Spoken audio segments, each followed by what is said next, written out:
in comparison to what you mentioned. KP really just needs his own blink up. Still a ways off from that, though, for KP. Still significantly behind, even in comparison to FBZ. Speaking of, they are starting to clump up top. Savage does spot the rotations with his little tree dance. Oh? Yopaj not going to go for a tree cut yet. Wukong's out onto Yopaj. Can he get the lockdown? Toss back on the Monkey. Doesn't toss him out of the Wukong's. Roll from Mikado. Arrow does connect onto Yopaj, but Solar Guardian's there to stall. Enough HP coming through onto Yopaj, but there's Savage with a jump in. Hammer doesn't save, and FBZ's forced to kind of run. Static Storm doesn't quite connect for a long time. Glimpse back is there. Sustain coming through from Skem to hold back, as they are getting some FPS drops here, but Mikado still standing forward, starting to drop low. They do manage to clear out FBZ. Skem did drop the Golem, might find Hyde with a little bit of a chase down, but doesn't quite fully commit. Savage onto Skem. Gets the Jingu stacks off. One more right click does find a kill, but Savage is dropping pretty darn low here as well. Might melt to that Shadow. We're trying to get the TP play back home. Does barely make it out with enough HP. So a little bit of a back and forth. This time around, Talon finds a decent set of kills. Huge. I think they got two, Yopaj, FBZ as well as Skem. So a huge victory for them. Yeah, they had to use all their ultimates, but who cares? You got the fight. You got the fight in the bag. I love what 23 Savage did. I thought that was risky as hell, but they're like, yeah, we can just do it. The toss from Yopaj, not tossing far enough. I don't believe he had actually a target to toss him that was further, because they're fighting right next to the tower. The creeps were all me, so everyone was sort of in that clumped up area. No one to really toss Savage to, and just good Wukong followed by Mikoto. Talon loses nothing, and finally feels like they have a reasonable lead at this point. So less than 1k. You still have issues with how much Jackie's farming up, but you equalize elsewhere. Still, Boom has the opportunity to shove in top just a little bit more. Top tier 1, not the healthiest now on Talon's end, and should be found without contestation from Talon. They are grouping up bot. Did smoke out with Mikoto and with Hyde, but Jackie has left the building. You might find Yopaj. No, they still find Jackie in the jungle. Static Storm's effective. Jackie's starting to drop low. Is going to get rolled on by Mikado. Can he find the chain stun he needs? The Sunder's right on time from Jackie. The jumps from Tims with a stolen leap. And even Tims is alive. Has a rolling thunder. He's a rolling cube right now, looking for the target. KP in the middle of this. Does have Arena, but doesn't have anyone to follow up. He's left for dead. And Tims, with the leap, with a roll, turns things around for Boom. That was so close. Oh my god. Jack Boys with an amazing thunder. And really good job, by the way, for Tims. He's like, all right, dude, take my soul. I'll give it to you. And he, with the leap, manages to dodge the rolling thunder, takes it back himself. Very well played by Talon. That was, you could say a little bit of wishful thinking that you can kill Jack Boys with just a disruptor as well as the Pangolier, but they got very close in that situation. There, one thing I was thinking is whether it would have been worth Mikoto to stop the roll to get one hit off, because that would have been real close. Whether they kill Jack Boys, he kind of rolled all the way to the edge and rolled back, and that for the magic damage. That's one of those things where that'll keep him up at night. Avalanche toss with a blink, and the Solar Guardian come through onto Mikado. Lift this up, and Mikado still alive through this, but doesn't have the swash to get away. Still chasing here. Mikado does have the swash now. Is he actually safe? Toss out, and the Avalanche is there. Mikado is gone. Boom. With that blink on Yopaj, just working the map here, Ottomo. It's the no downtime, right? That's what we said. There's just no downtime on Yopaj. Not the same thing for the Pangolier. However, all ultimates are up on Talon. They might want to consider grouping up and taking a tower when they're all up, when they're all alive. Yeah, we've got ample opportunity now. They bring Jackie down mid with a Metamorphosis, chipping away at that tier 1. Chipping away was like shredding it, right? Shredding it with the Terror Blade. Completely gone. Talon not going for the defense here, trying to push in bot themselves. They do manage to at least find one tower, but that's 2 towers for Boomis. They're still clumping around. Yopaj hang behind that tier 2. Not going to go fully in for the shove on the tier 2 just yet. It does feel like Talon's losing out on opportunities. Look at Boom. Just smoke up once more. They've got the Golem. No downtime here with Yopaj. They might be able to find more here. There is no Solar Guardian. That's the one thing, though. If they take a fight in one side of the map, there's no Dawnbreaker for 40 seconds to show up. FBZ will have to teleport the old-fashioned way. KP, he's got Moonlight on him. Throws the spear. I wonder if Boom Esports ping it out. They kind of have a feeling that someone's here. Okay. They know it. Managed to catch out KP. Does have the Arena. The roll's still up on Tims. He should be able to find that simple kill on the Mars, and that blink is stalled out once more. 3 gold away. Couldn't buy out before dying, and they just keep stalling out that Mars here. Dude, Tim's, is he using the role better than Mikoto so far? Is that fair to say? He's just been doing work with that Rolling Thunder. And Jack Boys gets bigger and bigger. Like, you gotta be pretty scared at this point. He's actually going for the BKB first. No Manta style, just straight up BKB because he wants to be able to join these fights. And you look at Talon's side, they got nothing that goes through BKB. For Boom, at least they have the golem, but Talon's got nothing. So at that point, you're not killing Jack Boys unless you get a stun before he BKBs. Once he BKBs, he's unkillable. Yeah, you have nothing to handle that spell immunity here. You got nothing. Townsend. And it just goes back to that pick. Although they catch out FBZ, they drop the Wukong, no Boundless out left, but they do get the Static Storm. Manage to hold him down. Thunderstrike stolen here by Tims. Does have a lot of damage coming out onto Q. Aren't able to follow through. So they find FBZ here on Talon's end. A bit of pause out from Q here as well. I mean, it's something, but they're still not able to manage Jackie. They're still not able to find him. 1-0-2 on this Terrorblade.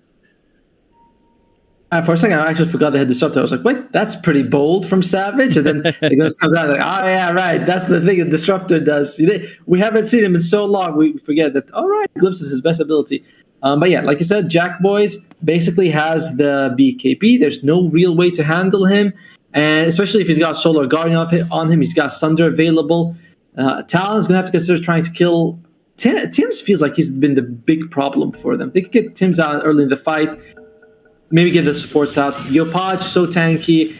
I don't know how you kill the cores on Boom Esports right now. It's just back to this. Maybe that's mid Pangolier, right? Like, it's not quite the bursty hero on mid we wanted to. Another, they're just not able to eat through that high HP coming out from both sides. They are still making a move out. No smoke expended.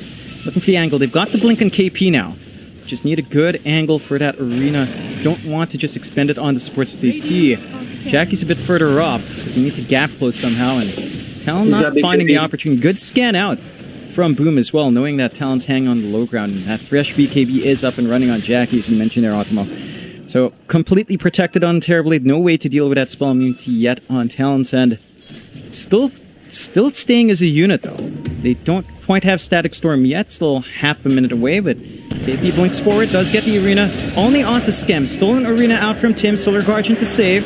So they can't even find that, but they do glimpse FBZ away. Yopaj, though, with the Avalanche Toss, does find Hyde, but Yopaj might be a bit too far forward. Mikado gets a roll-off, trying to look for the angle. Stolen arena to trap the side of Talon in, but that just allows a spear out onto Yopaj, and Savage finds a streak for himself. BKB popped by Jackie. They catch out Mikado on the side. He still managed to run, but there's Tims once more with Stolen Rolling Thunder. And with that upheaval on Mikado, he can't run. He has to swash away. But that still gives a clean angle for them to run down that Pangolier. Starbreaker out, Mikado gone. So 2 for 1 in favor of Boom Esports in the end. For people who are wondering, we saw the same interaction yesterday, which is that no matter who uses the arena, whether it's the Rubik or the Mars, he can use his spear on, like he can catch them on whether it's his arena or not, and that's why Yopaj died. Tim's, probably be like, oops, sorry for that. Bro, but Tims, is he going to be able to make it out? He's just going to, looks like he might be fine. FBZ, though. Being hunted down, Starbreaker out. Arrow does not connect. The pushback from the gods would be close, but not close enough. So FBZ is going to be saved. Looking at how Savage is forced to play, this is actually a pretty tough Monkey King game. You have to be aware of your allied Mars arena, and you have to be worried about that Dawnbreaker. And the Hammer just breaking trees. It doesn't feel like they can even use Savage as a forward core to kind of spot out and get the pickoffs. He's forced to play a lot safer. And even with his BKB coming out, it's tough. Yeah, I mean, and plus we also talked about like the Warlock Golem, right? Like that's another way they can just, they do get, Hyde falls as well, but it's not too big of a deal. Hyde's actually going for the Aghanim Scepter on the Scepter. He's like, wait guys, we got nothing to go through BKB. Let me just farm up real quick this 4,200 gold item as a position 5 disarm. I got it. That really is their best way, unless they could get some bashers on like the Pangolier and the Monkey King. Q. Get the lift out onto Q, does try to leap away, but Tim's rolling can still use the Fade Vault. Drive-by for Tims as he goes. He is such a menace with that Stolen Rolling Thunder. It's just showing us how good he is on this Rubik. He's a menace, and if he wants to play the Marana, we've seen him with the Stolen Leaps before.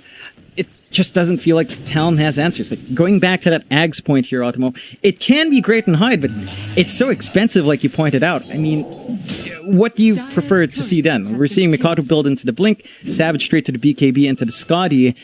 Do you feel like this might just have to be a Basher Pangolier game after that Blink? Yes, it's like you've got to get some way to control people while they're Magic Immune. Because besides, like we talked about the BKB, but Tim's on the rolling. He's Magic Immune too. You got to find some way to deal with this guy because you got nothing. And FBZ also is going to be very close. I think he actually has the BKB flying out to him, the recipe right now. So it's going to come down to Mikado to control them. Maybe 23 Savage as well later on can get something like an Abyssal Basher. He is queuing up the Rod of Eidos, going for the Gleipnir later, which is interesting after the BKB. All right. I don't think there's anything wrong with that, but I do think at one point you're going to need to get Bashers. Like, you just have to. You got to get some way to control these people. Yeah, they need that lockdown here on Talon. I guess the mindset for the Gleipnir is maybe you line that up with the Ags on Hyde, so you have additional hold to play with in the Static Storm, in the Arena, and Wukongs. Keep them locked in and get the damage off that way. That's still reliant on this 4,200 gold item on your POS 5 that has died 3 times. So it's still a long journey for Talon on that front. Yeah, that's this is. I think Boom Esports actually banned Bayonet themselves because they want to go for this lineup that the enemy has no sort of magic piercing abilities or BKB piercing abilities on. And Disruptor, if your answer to a problem is Disruptor Aghanims, you got real issues. You know what I mean? That cannot be your solution. And Hyde, he's only got 100 gold, so we may not see this Aghanims for 15 minutes, maybe. But both of these games, both times that they faced off, game one did go 45 minutes in one game and then an hour in the other game. So they do tend to go the distance between Boom and Talon. Yeah, they definitely do stall out, especially in Talon's end. I think they're very well known for their discipline and dragging games out, so we'll see if they can do that against Boom, who has been hungry. They are smoked up once more on Boom here, Automo. Yopaj, Scam, and Tim's on the hunt. No one in the top lane, though, to find, and no one in that top jungle. But they have forward vision with a good ward snuck between that tier 2 and the jungle ramp. Might be able to play around with that. Bit of a longer flank around here for Yopaj. Still has a good angle. The rest of Talon hanging on the tree side, though. So gonna have the backup to deal with that jump in. And they smoke up themselves. That might have been on the edge of the obs. I think it was. So let's see if Talon still finds success with this one. Dragging Savage out with his fresh BKB. FBZ full retreat does look like Boom just kind of saw that. Really good ward vision from Boom, and they just dodge. Yeah, it would be good if they could kill FBZ, actually. Because we see FBZ is kind of the solo one by himself. They can get him. They'll be able to solo guardian anyone. But this could be a backstab here coming out from Boom Esports. Yopaj looks ready for it. No. They spear out FBZ, but they don't really have a follow through. A bit too far back. Does use the BKB early. Solar Guardian now. Toss onto Mikado. So they do manage to get the Static Storm, but Savage just jumps in without any backup and is forced to TP away. No help coming through for the Monkey King. And they find another on high. So it's almost going back to that point here, Automo. With a Disruptor, when you're behind, it just doesn't feel like it does enough. It's a garbage year when you're behind. That's the problem with Disruptor. You have to be winning fights to get some value from the glimpse. And Yopaj just jumped in there. He's like, oh, kinetic field. I don't really care. I blink. Although Q takes a bit of damage, but he's gonna be fine. Unfortunately for Q, he doesn't even have Spirit Vessel charges because they aren't able to get any kills. Boom playing this game so well, and yeah, it's pretty tough for them right now. There goes the Aegis for Jack Boys, 22 minutes in. Next 5 minutes will be pretty tough for Talon. They might lose a lot of map control. Yeah, it just feels like Boom's going to be able to kick it into full gear. Not like they were slowing down anyway. It's Talon that's kind of on the back foot. If you're on Talon's side right now, just looking at the state of the game, what fixes this for Talon? What's the game plan? I mean, I don't think the Mars BKB is going to help you a ton. Actually, Mars might be losing his life here. It up. And Jackie's just there, doesn't even need a Metamorphosis. Stolen Spear by Tims, but the Avalanche from Yopaj. Simple kill onto KP. And Boom just, again, rolling through the map. They are buying space out for Savage. He's 3k behind Jackie, which isn't ideal, but not completely unplayable for the core-to-core matchup. But look at Boom. Another smoke out. No cooldowns to wait for with Yopaj. Double damage bottled up here as well. Gonna be sneaking around. No forward vision on the triangle. Talon is mainly playing on the bot jungle as well. It's a bit of an awkward flank to find. They just hang around at mid. Replant that ward that gave them so much information earlier. And sneak in to find it. The closest item they might... Avalanche shots again onto Mikado with a Solar Guardian. Mikado doesn't have any choice. So just finding everything. I was gonna say the sort of the next item window, because there no one else is close to an item, is Mikoto's Blink Dagger. If he's going for not BK because he has both queued, I think that would be the opening. You know, KP getting BKB, I'm not sure how much of a big deal that is, and none of the supports have items coming, so it's gonna have to be Mikoto's Blink Dagger. You know, blink, so you roll in, blink into someone, burst them down. That could be your opening. That could that's the next move I can see for them. Yeah. That's about it, really. Because everything else is pretty tough for Talon. Yeah, they just don't have the openings. They lose their mid tier 2. Jackie just gets a bit of a shove in. Speaking of Jackie, he is being hunted down, but he's got the Scotty and Aegis still up and running. Hiding the who's hunting who? And Savage has eyes on him as well. I don't know if they have enough for 2 lives, and Hyde will TP out. Not the target they'd want to gun for. Savage still stuck up front here. Does see vision on Tim, so we'll try for the solo kill onto the Rubik. With the BKB popped as well, but the Golem's already out. Savage just leaps away and will TP out of there. So baits out the Golem in exchange for his BKB. Is that worth what? If I guess so, yes. I mean, it's a tough one, right? Like their cooldowns are both pretty long, but yeah, the Golem is a lot longer. And I guess 23 Savage, you're making a little bit of space, you're forcing them to group up. I think it's alright. I think Talon's be like that. But that was super risky. Like, that was an insane risk for 23 Savage to do that. Oh, KP instant BKB onto Yopaj. Does not manage to land a spear. They manage to get the Static Storm on top. There is still a Solar Guardian coming through. But the roll coming out from Mikado, can they at least find Yopaj, who still manages to get the toss away, still stalling out. Q falls first, and Yopaj is still alive from that Shadow Word. Still living. Swash does the job from Mikado, but they're still on the chase, wanting to find Tim's next. He does have the Stolen Spear, upheaval to slow down that progress. Tim still being chumped though, still looking for more FBZ, and Jackie cutting Savage off in the backline, finds that kill. Tim's still alive with a healing on Shadow Word once more. Still being held back. The spear out doesn't connect in Tim's, and KP falls first. 3 for 1 so far. As Boomar is still on the chase, FBZ just hitting like a madman onto Hyde next. Critted down. Tim's gets another. And Talon, the movements just don't line up there. The heal coming out from Scam to keep Yopaj alive, because at one point Yopaj is like, what, 100 HP? Like, he's dead. But no, he keeps taking so much attention from them. And yeah, Warlock Golem was down, but BKB was down in that fight as well. And Jackboy took a while to get there, but when he did, the fight was basically over. Unfortunately for Talon, they just took too long to kill Yopaj. It all comes back to Scam's heal. Just very impressive performance as always. His positioning's just been on point with his Warlock, and his spell use has been phenomenal. Even like the upheavals to cut off these access points makes it difficult for Talon to re-engage. Is upheaval love again? Yeah, it's a good spell. It's a great slow. It's a spell in very good circumstances. It's a very good spell. It's one of the spells, of all time. Of all the spells in Dota, Upheaval is one of them. Yes, definitely is. No truer statement has been made. They tried to catch Yopaj, has managed to blink away. Again, mid tier 2 is already gone. Top tier 2 gone as well. And we're still inching towards that BKB. KP right in the front here.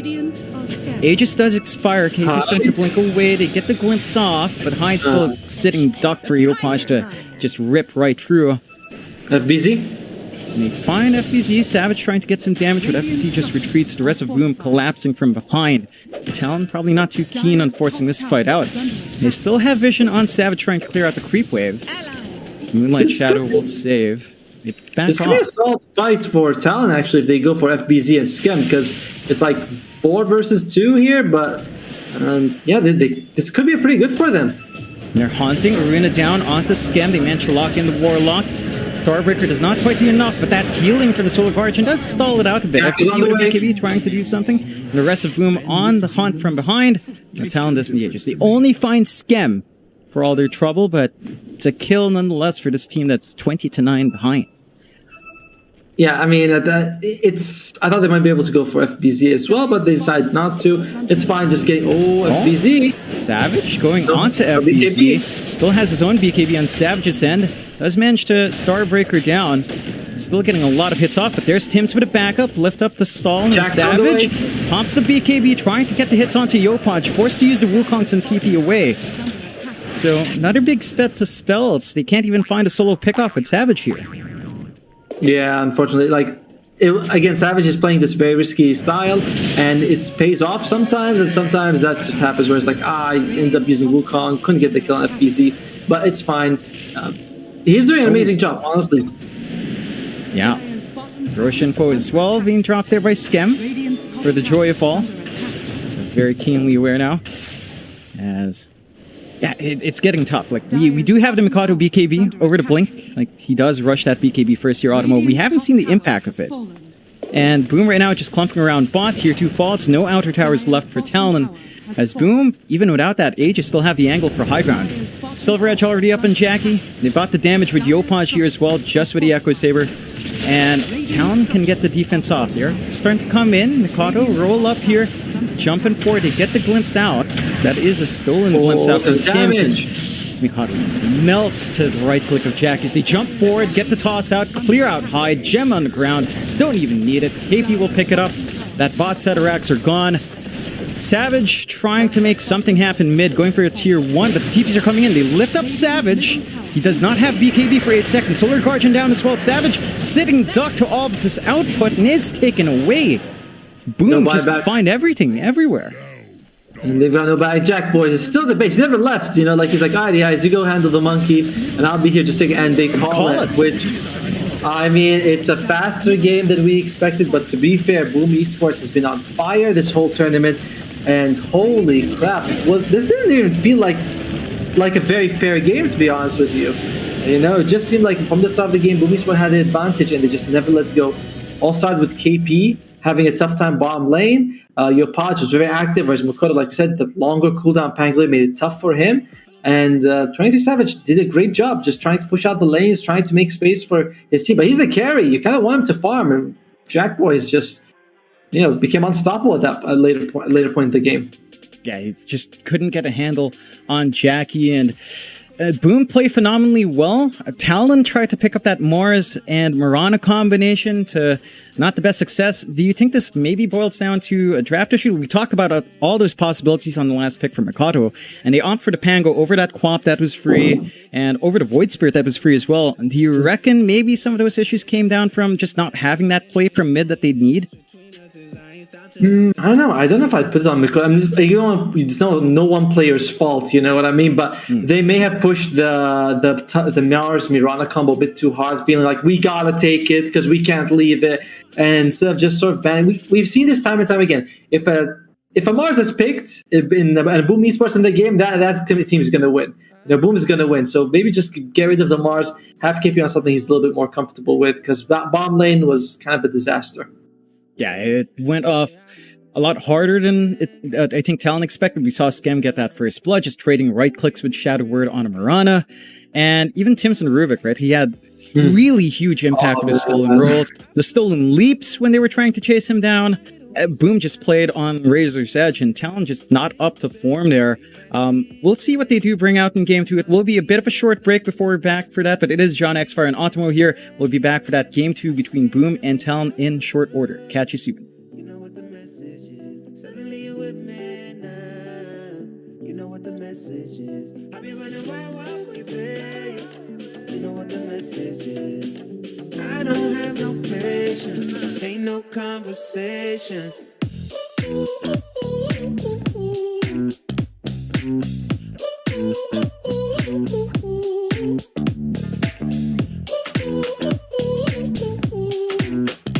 Feel good. Sometimes make you feel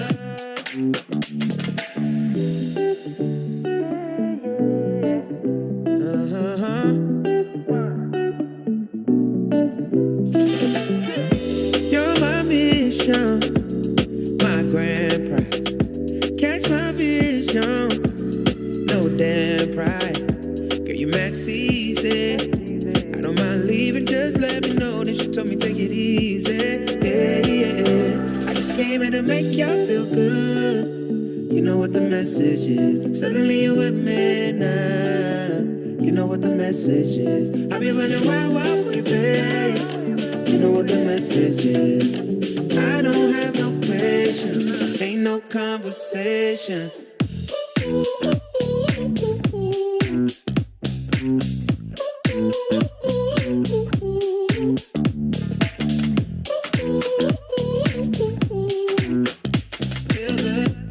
Sometimes make you feel good.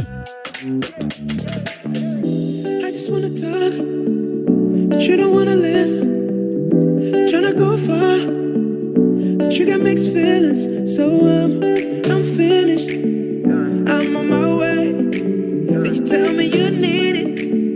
Back in my space. Hey, yeah. How could I lie? Just to be cold. Wanna be honest. You should know. I just came here to make y'all feel good. You know what the message is. Suddenly you with me now. You know what the message is. I be running wild for you, babe. You know what the message is. I don't have no patience. Ain't no conversation.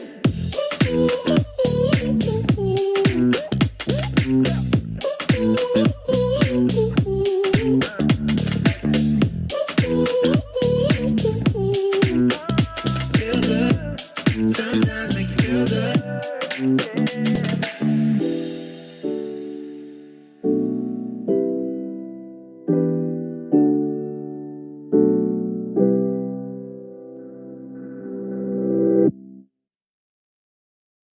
Oh, you, me.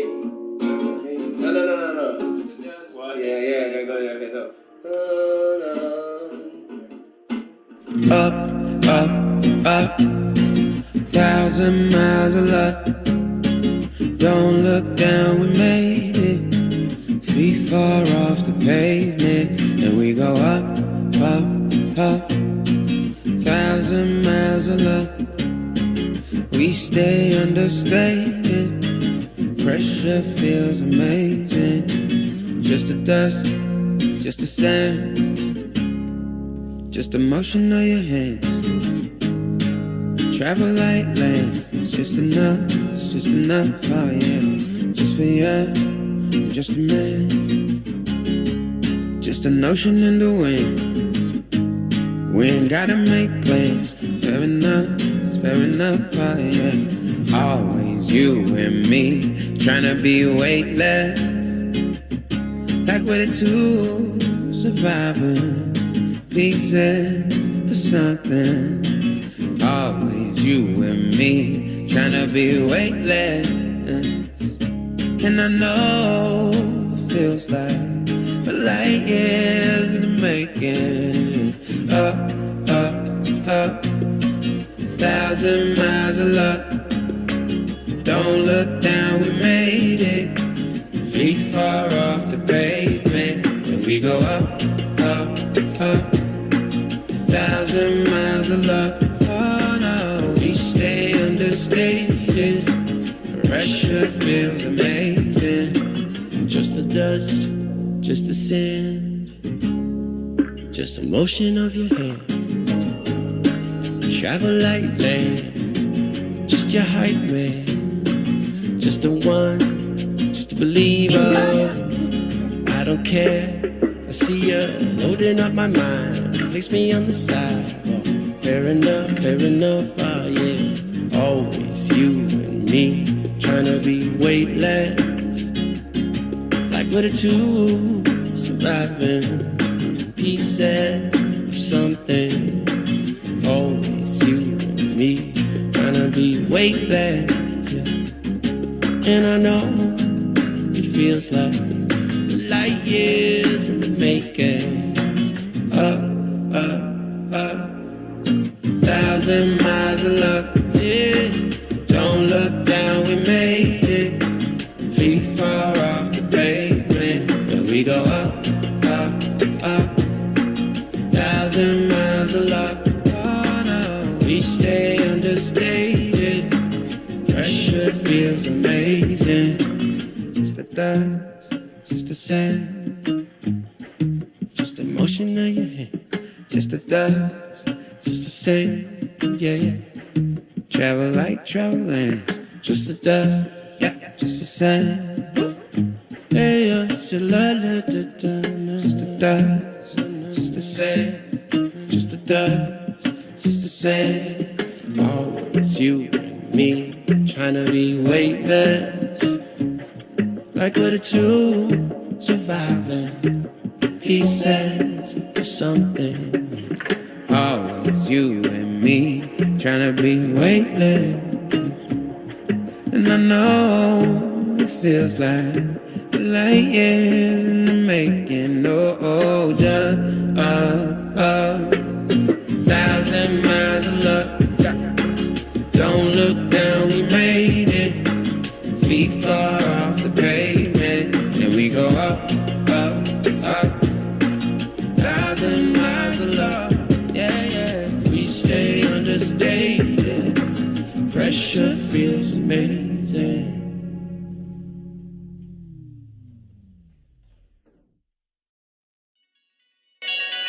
We're so far, but so far from close.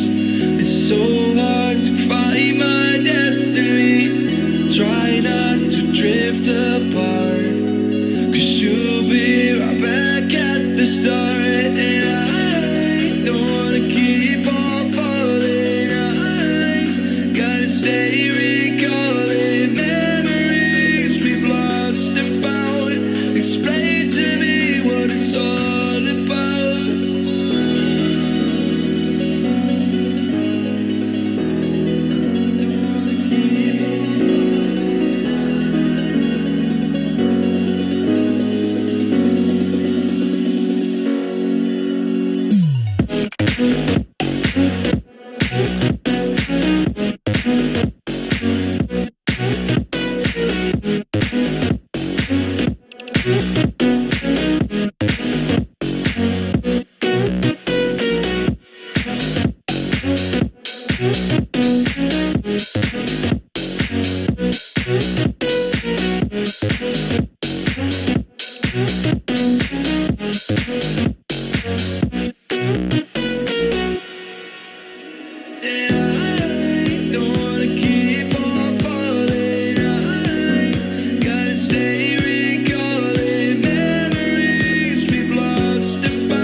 I don't want your empathy, I just want another enemy.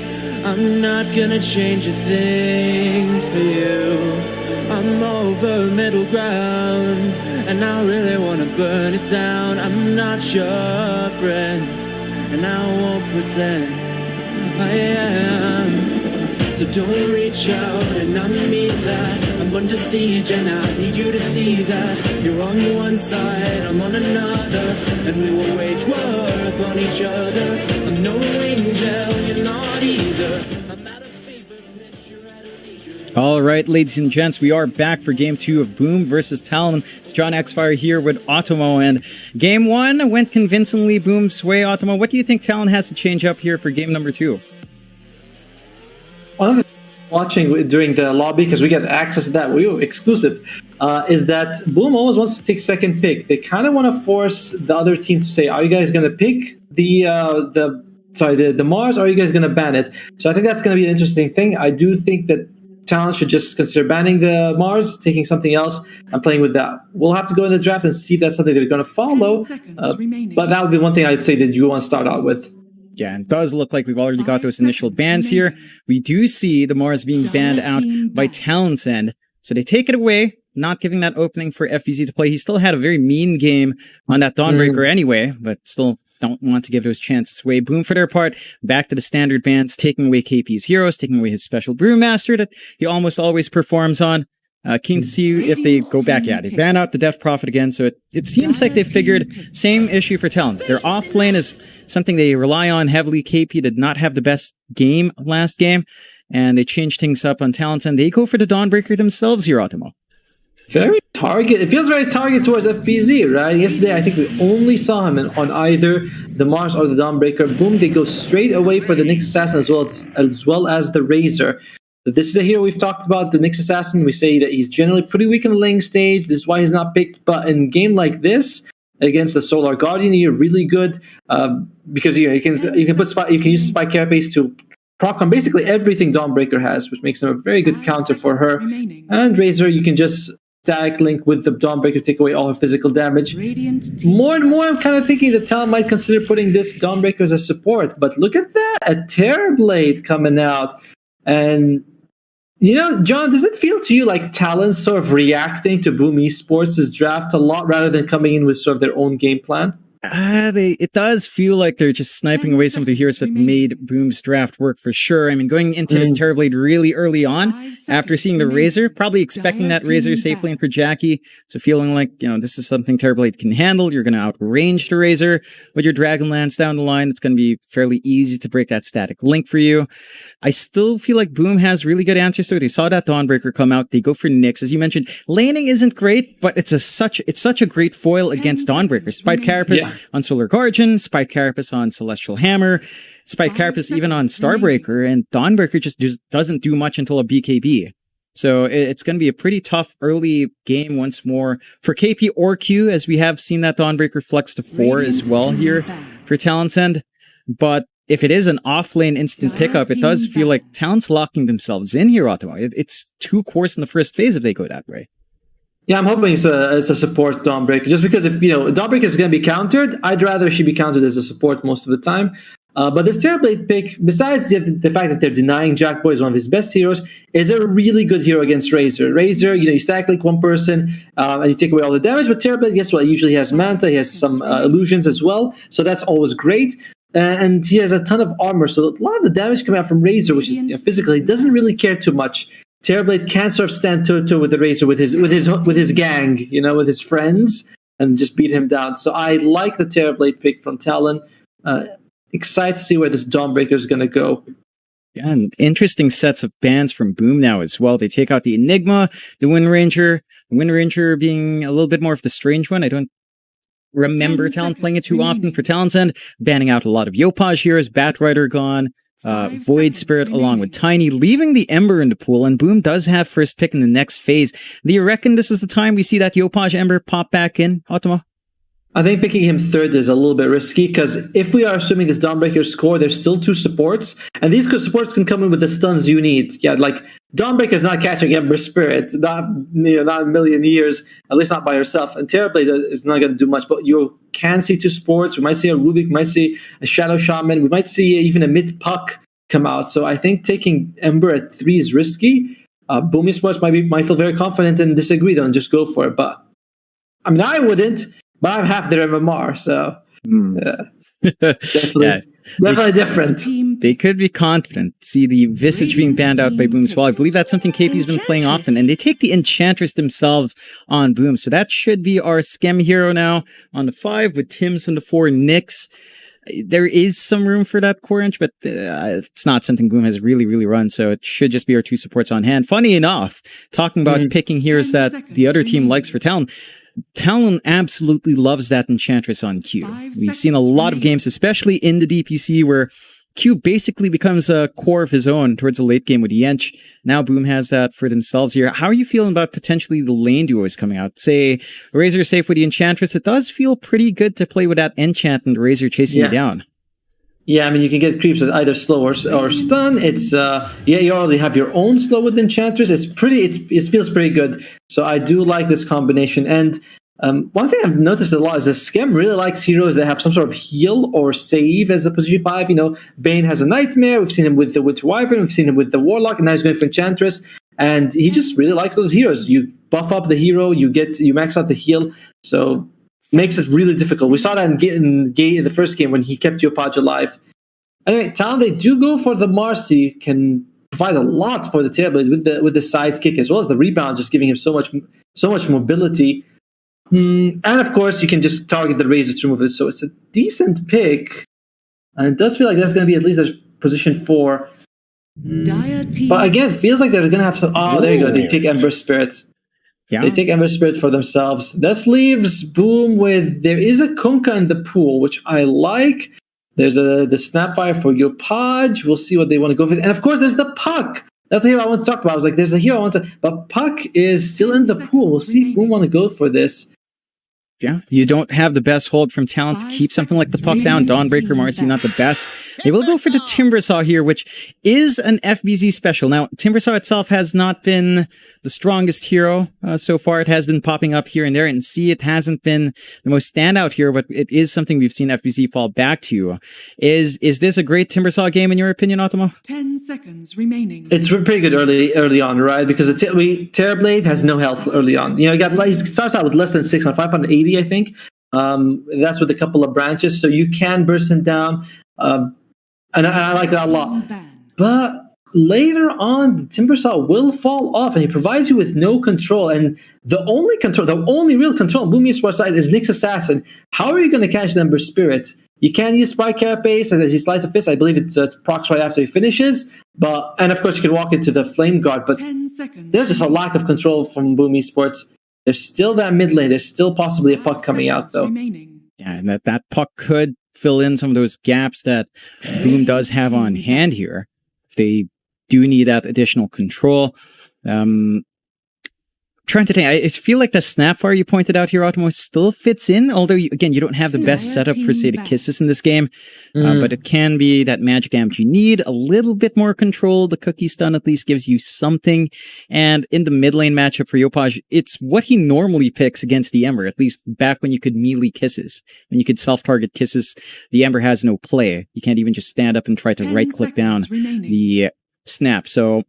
Could still be something Yopaj falls back to. The Puck, as you mentioned, is still great. They could put the Razor mid. I mean, that's something Talon thinks. That's why they got rid of the Zeus. They could put the Razor mid. You know, anytime Ember Spirit walks in, you static link him. You go for some. You pick another carry instead, which I don't mind. I don't know if the Razor is a Yopaj type hero. I know he's always been like the high mobility, flashy heroes. I kind of prefer him on the Kunkka. Gives you a certain amount of magic damage, gives you that lockdown for the Ember with the X mark. So I feel like they might go for last pick Kunkka for Boom Esports. Yeah. Talon, they definitely need an offlane here, unless it's a Dawnbreaker off, in which case they might need another support. We've seen a lot of Marcy offlane from KP. That could be the call. You run the Q Dawnbreaker with the last pick hide here. It feels a bit awkward for that kind of draft, but it is still flexible enough that they are also confusing Boom. Boom banned out the Viper and then the Mirana, so expecting that flex from Talon coming through here as well. Gonna have to show their cards first in Talon, though, digging into the reserve time here. What would your preference be, Ottomo? Out of all the flex in the Dawnbreaker, Marcy, which do you think should take priority? A Dawnbreaker. I'm generally not a big fan of Marcy as a core. I feel like Dawnbreaker just does a much better job at that, and Marcy should be a support, focusing more on breaking the static link on the Razor. I'm wondering if Talon might go for a Pangolier, though, just to keep that bit more flex going for their side, waiting for Boom Esports. You know, they'll say, oh, we're not going to lock into the M. But at the same time, even if you take Pangolier, it's probably going to go off them because Ember Spirit can't do that. So Talon, they are pretty locked into at least 2 of their cores. It just comes back to the Dawnbreaker where she's going to go to. Yeah, still kind of sussing things out here on Talon's end. For Boom, again, that flex with the Razor is something you mentioned. It does still feel like they're looking for the Yopaj hero mid. Conka ID is still there. The puck is still available somehow. So it does feel a little bit more open for Boom. They go with the Necrophos for Talon. So we are getting the Marcy and Dawnbreaker supports with KP on the Necrophos. Does that cover the gaps here for Talon their side? I mean, game one, I was all in. I was like, oh man, Talon's draft is better by a little bit. This does give them a good amount of damage, which the sustain is also pretty nice for them. Boom Esports, apart from the Timbersaw, they take some time to get that damage out. Razor doesn't, it needs to stack click off for a few seconds before he starts hurting people. Enchantress Assassin, their damage is okay, but it's not amazing as for supports. So Necrophos does feel like it'll be difficult here to bring down, which I like, but I was thinking that maybe Talon needs some sort of lockdown. Boom. If they take a puck here, I don't know how you're going to control him. They go with the Kunkka. All right, that's still fine. That's also a really good hero that for your patch. And Boom Esports, I'm liking their draft quite a bit here. Yeah, they've got the Yopaj special coming out there with the Kunkka, the FBZ special with the Timbersaw. They've got a lot of that early damage, you said. Now, as it scales on, it can take a while to get it out, especially from Jackie's Razor, but it does feel like Yopaj will be that physical burst they need with the Tidebringer. So we'll see how much Talon can recoup from that first game. Boom kind of made it look one-sided for the most part there, and Talon's going to need to pull something out of the bag to force that game 3 here in the upper bracket finals. And remember, either team's not going to be eliminated yet. They will play in the lower bracket finals if they don't make it through here, but neither side will want to play that additional series before the grand finals getting into Ginting. So we'll have to see, again, who does come out on top. As you mentioned, though, Boom, it does feel stronger for them in your opinion, right? Like, I mean, Kunkka and Timbersaw for their end, like, these are specialties for these two players. Yeah, I mean, I talked to Yopaj once. I was like, and he was picking it, I think after the first TPC season ended, I was like, in one game, he just went straight up BKB on Kunkka. He's like, yeah, if they have a lot of magic damage, I just go straight BKB, they can't do anything. You look at Talon, they're mostly magic damage in the early game here. So I feel like once he gets BKB, they got no way of dealing with him on Talon's side, and we might just see Yopaj just run through it. FBZ is also going to go for probably a Hood, stay alive, maybe a Yule Scepter as well. And Talon, we talked about the damage Boom Esports takes time to ramp up. Talon also, the burst damage is not amazing. It's fine, but it's not incredible. And I just feel like they lack control as well. So overall, just Boom Esports looks better. It looks really good. Yeah, it's a solid lineup now. And there are a couple of caveats, right? Like the Necrophos is still a pretty decent foil against these high HP heroes for the Reaper's Sight, but the BKB does kind of nullify that, so we'll have to see how well KP plays in this game in comparison to game 1. A lot on the line. Boom, 1 game away of just playing one last series to go into Ginting, and Talon on the back foot now. Again, a great rematch between two great teams that had a spectacular run in the DPC. And it's looking a lot better for Boom. I mean, again, game 1 just looked so much stronger for them. And this is them coming out from visa application. It just feels like they're so much more revitalized off of these appointments. I just love how every time we get a job, like, guys, remember, there was a visa application. That is a big deal. But yeah, they do have a big effect on them in Stockholm. So Boom Esports, yeah, you can see that their spirits are really high. They're just kind of playing crazy. They're not scared. Whereas I feel like Talon are very careful in their games. But they are going to be a little bit more active in this game because they have Makoto on their spirit. Not as much downtime as like a Pangolier, where it's like, you gotta wait for the Rolling Thunder. Then you kind of get online a little bit more after you have the Blink Dagger. So it takes a little bit of time. Ember Spirit should be able to make a little bit more space than that. Definitely. It feels like Mikado should be able to take the reins here, but again, he's laning up against Yopaj, right? Like, it's still Yopaj Kunkka, and Yopaj Kunkka up against Ember. We've seen that multiple times before. Yopaj knows what to do against that matchup. He can definitely work it in his favor.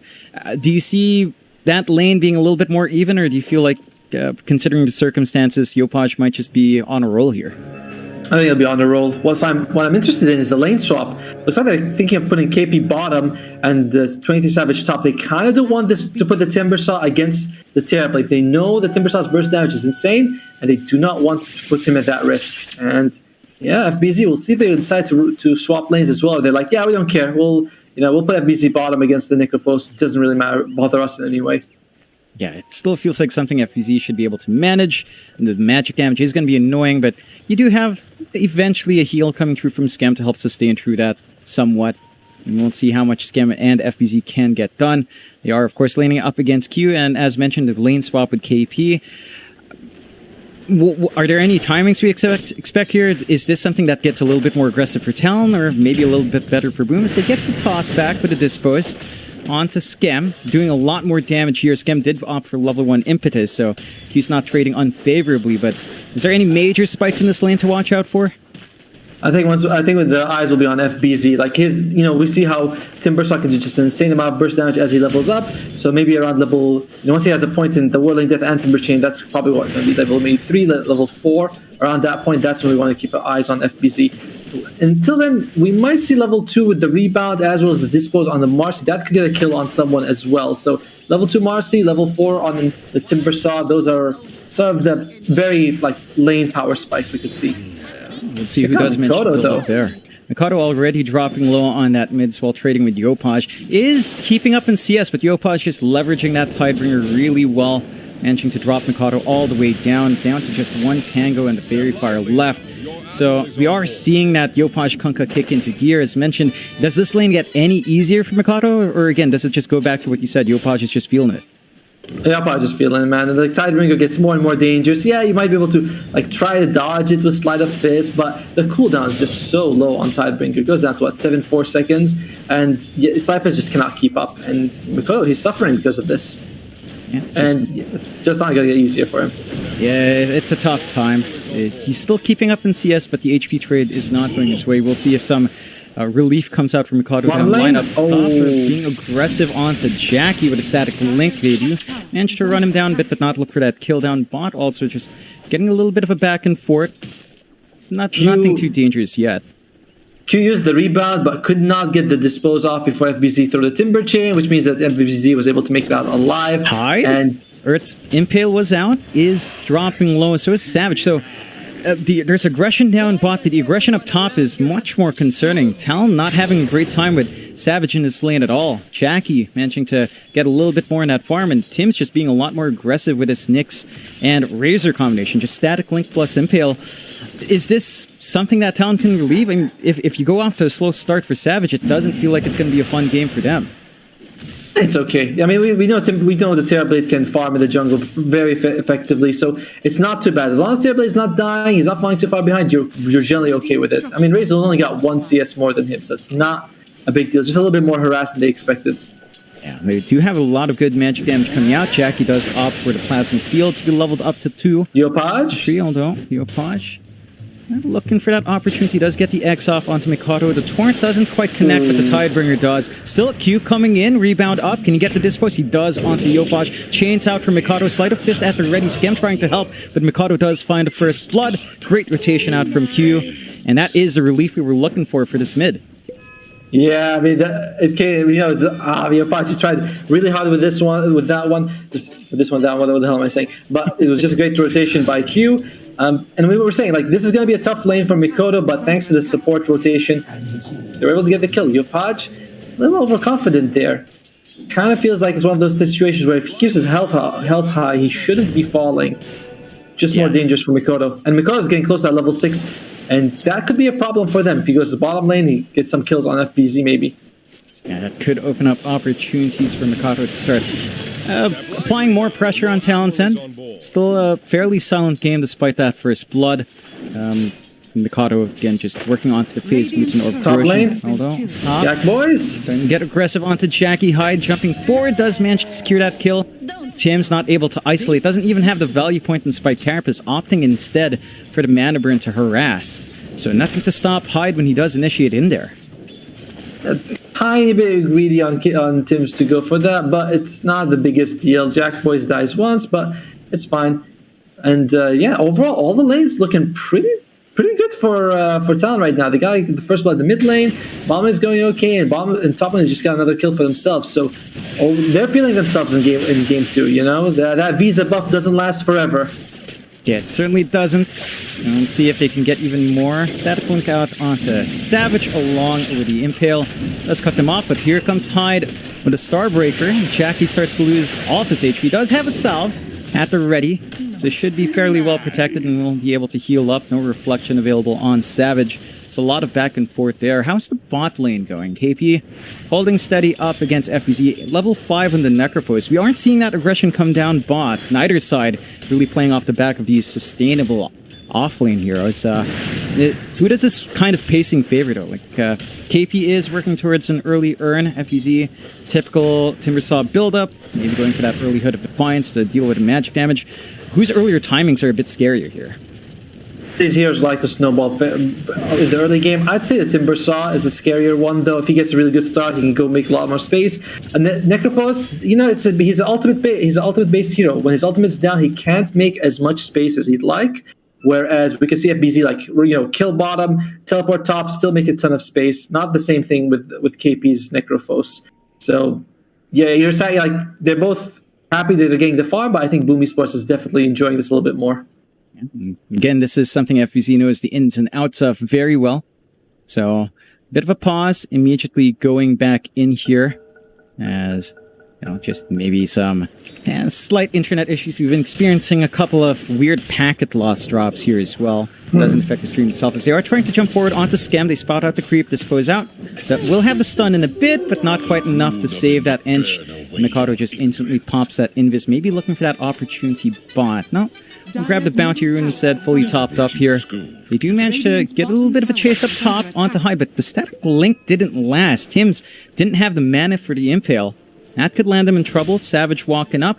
Metamorphosis in 1 second. Without any mana. Well, Tims has enough for at least one spell now. Could still get aggressive, but again, just kind of slowing things down a bit.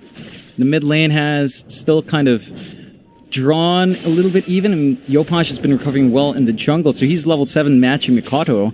At what point do you expect either mid to maybe start making some moves around, or do you expect the supports to rotate back mid instead to get aggression going? I feel like Mikado might consider going bottom just to get that first Reaper Scythe kill on KP. But no, Yopaj is the one who's going to go bottom first. TP down, does have the X combination. FBZ running down KP right now. Nothing to save. Will Ghost Shroud now with the stick usage, wand usage, but not enough to save. KP does get taken away. Up top, they are making moves though. And they do find Jackie, so that's an off lane for safe lane trade. With Talon's rotations, as Q finds more, gets the dispose out onto Tims. Tims does have the spike carapace, is stalling out. FBZ is here with the damage from the chains and whirling death, and they find Savage. So a bit too far out after that kill on Jackie. Hyde still not safe here either. FBZ looking for his former teammate, chops him down in tree line. And yeah, that's going to be a problem. Like the FBZ show, he's on. He's online. He can do what he wants. And I like this Enchanter's pick because you can remove the Ghost Shroud from the Necrophos. So on bottom lane, he uses Ghost Shroud. You just enchant him, and that moves a lot of his healing. So this is kind of the problem with the Necro. Yeah, it's great that he's getting farm. It's much better than the first game, but you're still very inactive when your ultimate's down. Even when he has his ultimate, he hasn't been able to sort of make any space for the team. Yeah, they haven't been able to play around that yet. This could be the opportunity onto Scam. Managed to get the Starbreaker, and a nice Reaper is out. Not the biggest target to cut down, but that is a stack up on KP at the least here. Yeah, right. It's like you want to get going at some point, so good kill for them overall. Yopaj surrounded here by the side of Talon, does manage to Tumbler's Toy down. Impale does land onto one. The boat's there to stall out as well. Yopaj still on the run. KP out with a slow and a Ghost Shroud. Still keeping that chase. Damage coming through from Mikado, but it's so durable with a boat buff. Scam in to get that enchant slow off. Q rebound doesn't quite land. Are forced to back off from that tier 1 as Jackie has shown up as well. Impale out onto Hyde. Gonna be able to find that kill. Static Link out onto Q as well. And FBZ comes and rip them apart. A 5-man rotation down bot, but nets them 2 nice support kills here.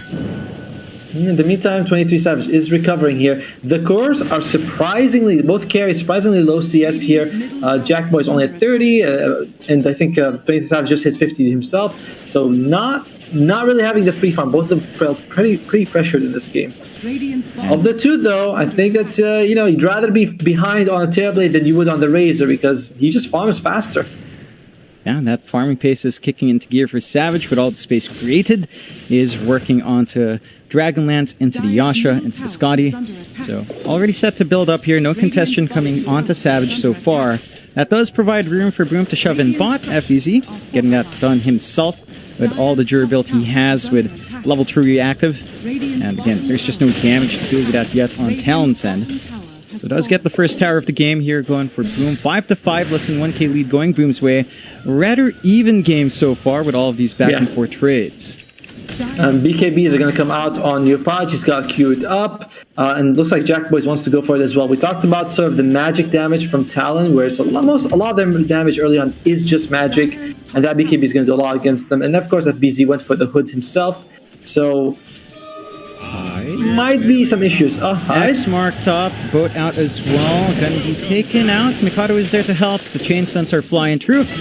And Hyde is gonna be fed to the fishes here. So Yopaj finds another kill under his belt, accelerating that BKB you mentioned. So already set to have a great time. Number 1 in net worth for Yopaj. And again, that BKB time is going to cause a lot of issues for Talon. They are still building up in Savage, but again, he's not quite taking the lead yet, as they are making plays mid. Mikado jumps in. Impale does miss on Tim's. Reaper's Sight, not quite enough damage from KP, but enough for Mikado to do his job. Jackie draining some decent damage output onto Razor, but it's already been done. Still, Yopaj rotating in with Skem, looking for more as FBC shows up as well. X out onto the Dawnbreaker. But there's the Solar Guardian to save.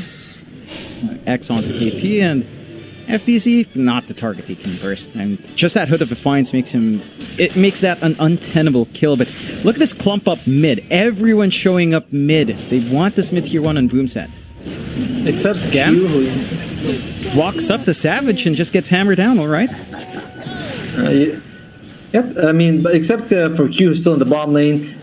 Looks like they're just picking him out, but Scab a little aggressive there, making sure, checking what's going on. 23 Savage, he's got the Dragon Lance, he's building up to the Yasha as well, so his farm is very on par, like he is fine. Jackboy's on the other hand, really suffering here.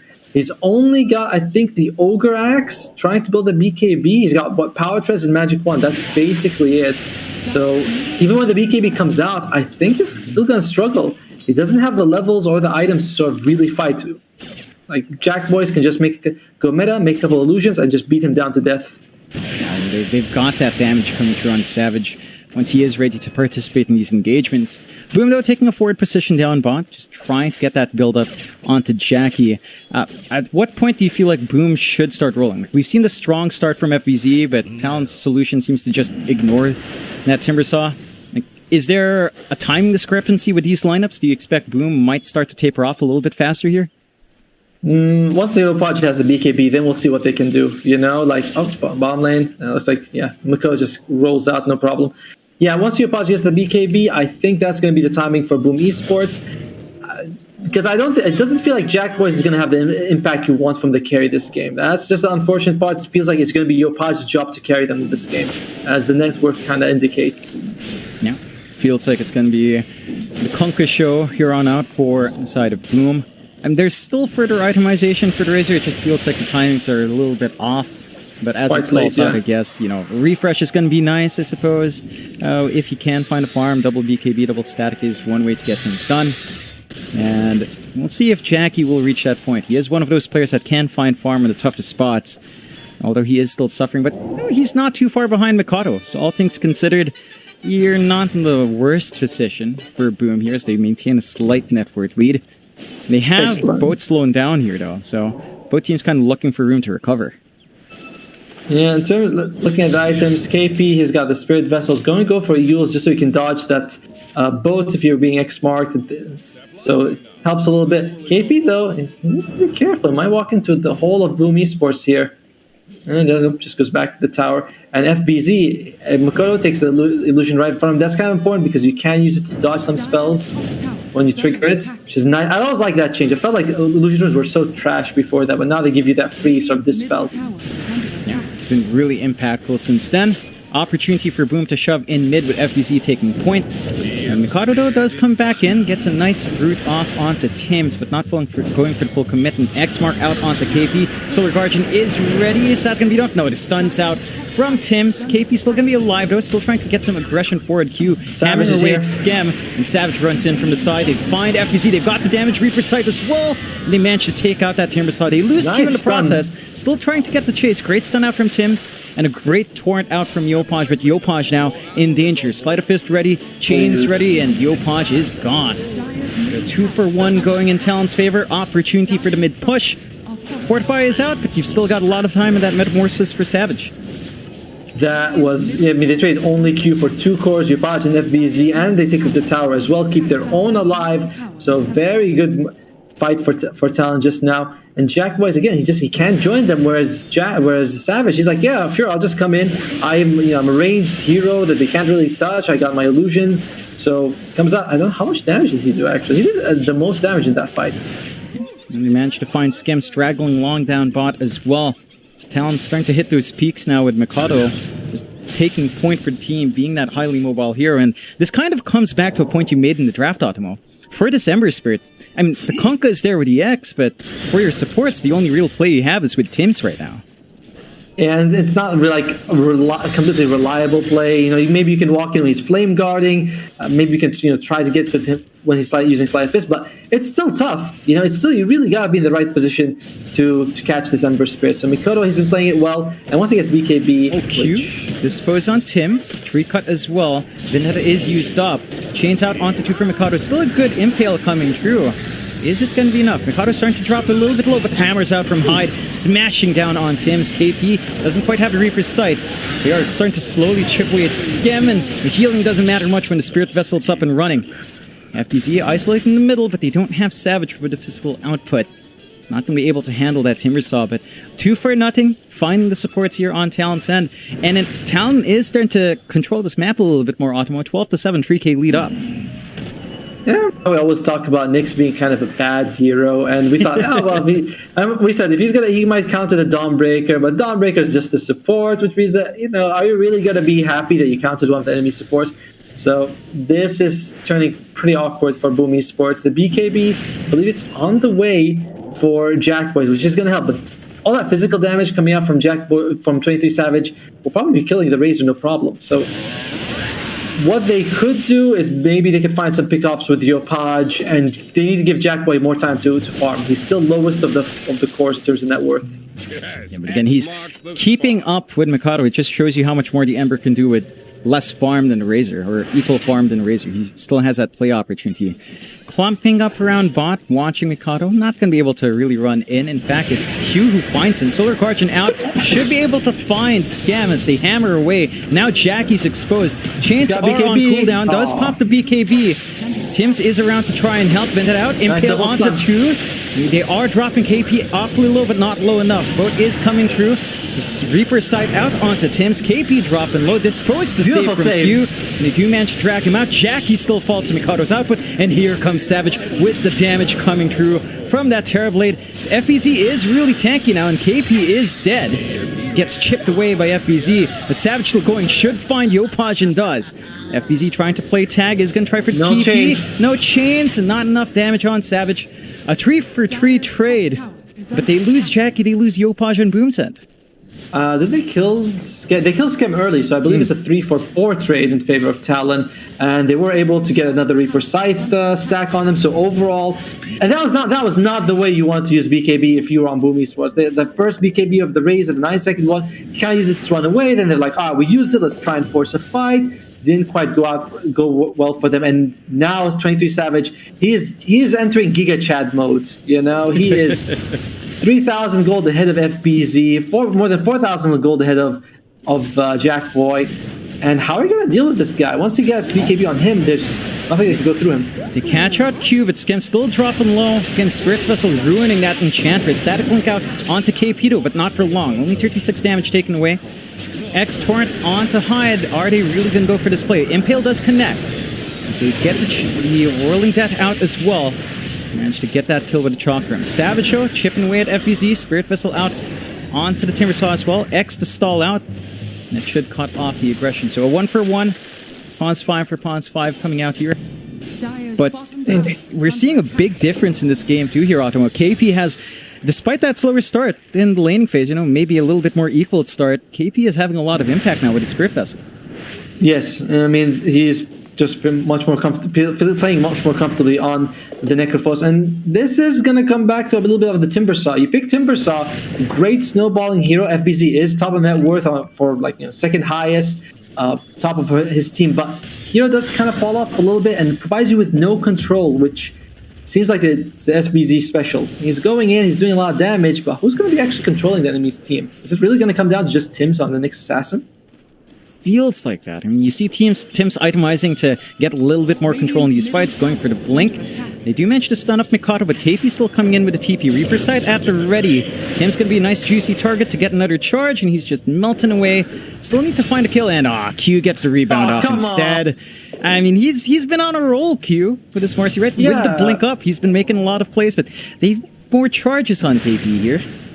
He took his Reaper side, dude. These supports, in my days, the supports had boots and maybe a magic stick if they were lucky. Looking Nowadays, for more. Is he really going to go for dispose? Jackie does hold him off. Enchant is there. Impetus damage was huge. Did have the stick charges there. Max damage from max range, but just holds off the aggression out from Talon's end. And they've been buying Savage so much room. Like this terribly. Scotty up, Yasha up, BKB next. It feels like we're seeing the same issues from game 1 that Talon had to deal with. Now Boom has to contend with. Do they have enough to handle a BKB terribly with a Scotty up? No. Like, they're gonna have to find some way to get him to use it and then like escape, which not too bad. Like, you have a Timbersaw, maybe Timbersaw can jump in, force him to BKB, and then you can start the fight once the BKB is over. But if you're going 5-on-5 and he uses BKB and you think you're gonna win a fight, you're not. If you're Boom, like Talon, to start. Oh, they do scam as well. Another little kill on the Ench, but it's getting tough for Boom, right? Like, what angles do you see Boom can take here? I mean, we're seeing Yopaj itemize for what seems to be the Hex. Is that the way to go? Hex and Ags on the Kunkka? They recognize they have a lot of control issues. Although, this could be Hyde. Spike out onto Hyde. They managed to get him along with a boat, but Savage is around with the damage. Boat buff is keeping FBZ alive for a lot longer. Reaper Sight doesn't do much at all, but to get the chance to good timing. FBZ still being held behind. Savage just focusing that out, but pops the BKB, and they find that big mean Timbersaw. Jackie now, BKB static link out, just doesn't do enough, and Mikado's on the chase. Finds Skem, beat down from Q with a toss back on the dispose. And Boom, 3 for 1. They toss so much just to find Hyde. Like I said, there's just no way they can beat 23 Savage in a fair fight. You know, you gotta get the BKB out of the way. They were able to burst down Hyde early, but who cares? And right, that's a freebie. But here comes KP, no Reaper's Sight, but is holding them back. Reflection out along with Ghost Shroud slow. Tim's will fall. Yopaj still has that BKB to escape, still has the X boat, and does slow out the Roshan, but Talon not going to overextend here. That does take away Metamorphosis, so not enough time to go for the Rosh. DD is sitting bot, but Boom, I mean, they're tossing out so much that it's back to what you said earlier, Automo. That control is biting them here. I was thinking maybe that we might see Kunkka go for the Agons. He does have it queued up after. I like that choice a lot because you do need some stuns on your team. I don't know if the Hex is going to be enough. And we go back to the draft and we talk about the weakness of Razor. Razor does not like illusion heroes because you just make illusions that deal as much damage as you and they suffer. Hyde might be a sacrificial lamb here. Pops the smoke. That was a 4-man smoke out from Boom. Only find Hyde once more. And just both of those moves, it's always Hyde or finding. It just doesn't feel like that big kill you want on Boom right now. It does still allow that acceleration for Yopaj, right? Like the Hex and Ags. And even Jackie is only the recipe away from his full refresh. So at the least you'll have more BKB and more static link to deal with here. That I don't know could if be it'll something matter. good. Yeah, but that's the problem, right? Like we just saw 23 Savage, like you said, he gave him a beatdown. He's like, you think you could get it? He took 122 damage, it didn't matter. So I don't feel like an extra BKB is going to help. It's nice, but the problem is that it's like more like an armor thing. They need to get armor on the Razor because well, 40 armor is nothing. Yeah, they got Savage with a little bit of an X torrent in the Chakram, but not confident enough to jump that terribly with 3.3 KHP. Still going for it. Dispose out again from Q with a blink onto Yopaj. Nice impale onto 2. Mikado still pops a BKB on the run. Metamorphosis still off cooldown. There it was coming out along with a Soul Guardian and Reaper's Sight, and they find that kill. Mikado ping-ponging around looking for Yopaj. Has a chance, gets him lucky with the creeps, and they find another 2-0, taking out the 2 tanky heroes up front. And with the fresh Metamorphosis, this could be the Roshan for Talon opening up. And I thought that this, like, one team is going to run away with this game. This series is in for a rude awakening. These two teams are very even. Game 1, Boom Esports looks really strong. Game 2, Talon fighting back incredibly well here. And this looks like it's going to be the ages for 23 Savage. Boom. I don't know what their window is to come back into this, unfortunately. Yes, the refresher is going to come out Razor, and I like that he's got this plate mail because we said he needs armor. Maybe with the plate mail he can take a fight. Yeah, it does at least provide a little bit more durability out with that itemization, but so far we're just not feeling them last long enough. But if they do get the boat out, it does feel like that's Boom's opening, right? Get the boat onto your 3 cores, and suddenly this game is extremely, these fights are extremely stalled out for Talon, which they had issues with game 1 as well with Skem's healing. So I think maybe that's what we have to look for from Boom. You've got the blink up on Tim's. Like, at this point, you look at this Enchantress as well from Scam. He's going Dragonlance. Maybe the idea now is to get more itemization on that end, as we saw Q do before in the DPC. Yeah, I mean, honestly, I don't think that's too bad of an idea. They realize, listen, maybe we're gonna have to switch carries. 23 Savage, can you buy the sentries? And we'll have the Scam just go all in for the Dragonlance, try and do some damage. It is pure damage with the impetus. It doesn't care about Terrorblade armor. It could make a big difference for them. Mikoto, it's like he's gonna be out, even though they can't see him. So I like that. I don't know if it's a pretty bad situation to be in when your supports have to make damage, but at least Boom is adjusting and they're not rolling over. Yeah, they are trying to get that done. Dragonlance should be available for Scam if he wants to buy out. The side of Talon starting to play in that top jungle, and Boom also avoiding by playing bot. Creep wave is coming in, so a tier 2 for Talon to take once more. Looks like a tier 2 trade down bot as well. So Boom should have an avenue to at least take that opposite jungle. Although Mikado is diving in, he manages to count out Jackie. A beautiful route onto 2. Solar Guardian is blocked off, but they find the 2 kills they need. KP with a Reaper Sight off as well, and now Tim's can't do much as Q is just going in like a madman with that blink. Chasing down FBZ. He doesn't even have backup here, Q. He's still going. It's like, guys, watch this. You just help me out when you can. A little lucky for them that Jack Boys decide not to use the BKB. That's a pretty big opening. He does not have buyback, and 23 Savage, he's just gonna go for the base. At this point, you gotta thinking this could be 1 racks, 2 racks as well. But we go top. Boom, Esports, very tough situation to be in right now. Yeah, they don't have that hold. And how are you feeling about the high ground defense of Boom? Do they have enough, even with a full 5-man, to hold off this push? I mean, the best thing they have is what? The Timber Saw where you had Chakrams? That's not exactly incredible. Yopaj, if you can go and get a Tidebringer hit, that's great, but there's a chance he stays a little bit too long. He has to export himself, and it looks like it's going to be 2 easy racks for them. By the time Jackboy is up, this meal racks should be down. Still chipping away, but the TP defense coming in. It's nice blink out. Earth Spike onto 1. Nice Thunder. Nice Thunder out from Savage to us. They are clumping around. They can't find Mikado. He manages to get away with great dispose from Q. Yopaj trying to TP away. Is taken out. Savage still has that Aegis. Doesn't care to lose his first life. Is melted down by FBZ. And they lose Mikado as well.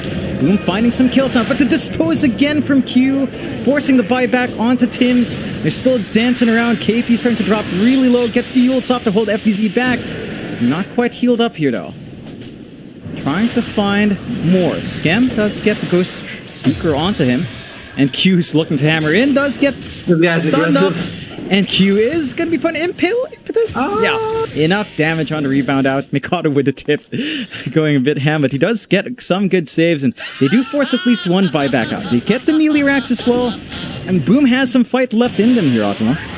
Still a huge win for Talon, though. Like, you were able to get the mid racks, you got the board racks to the top side as well. So it's not like they're worried. I'm kind of wondering if maybe Q would, if he had used the smoke, if he was far enough that it would have dodged the impetus, but didn't matter in the end. And Scam. Well, I'll miss you, buddy. Yeah, or maybe he'll live. Stalling out, he was broken, but the break is gone. Savage now forced to TP out in a dire situation. No stun from Tim's. Very fortunate he bails out KP on the cliff side. Should be able to TP as well. Solar Guardian just to dodge. And do manage to escape on Talon, cutting the losses. A bit of an awkward topsy-turvy fight, but they don't lose much. They do manage to, just reset and boom. They're playing at the 16k deficit here, Otimo. What's the game plan? Because we have the Hex on Yopaj.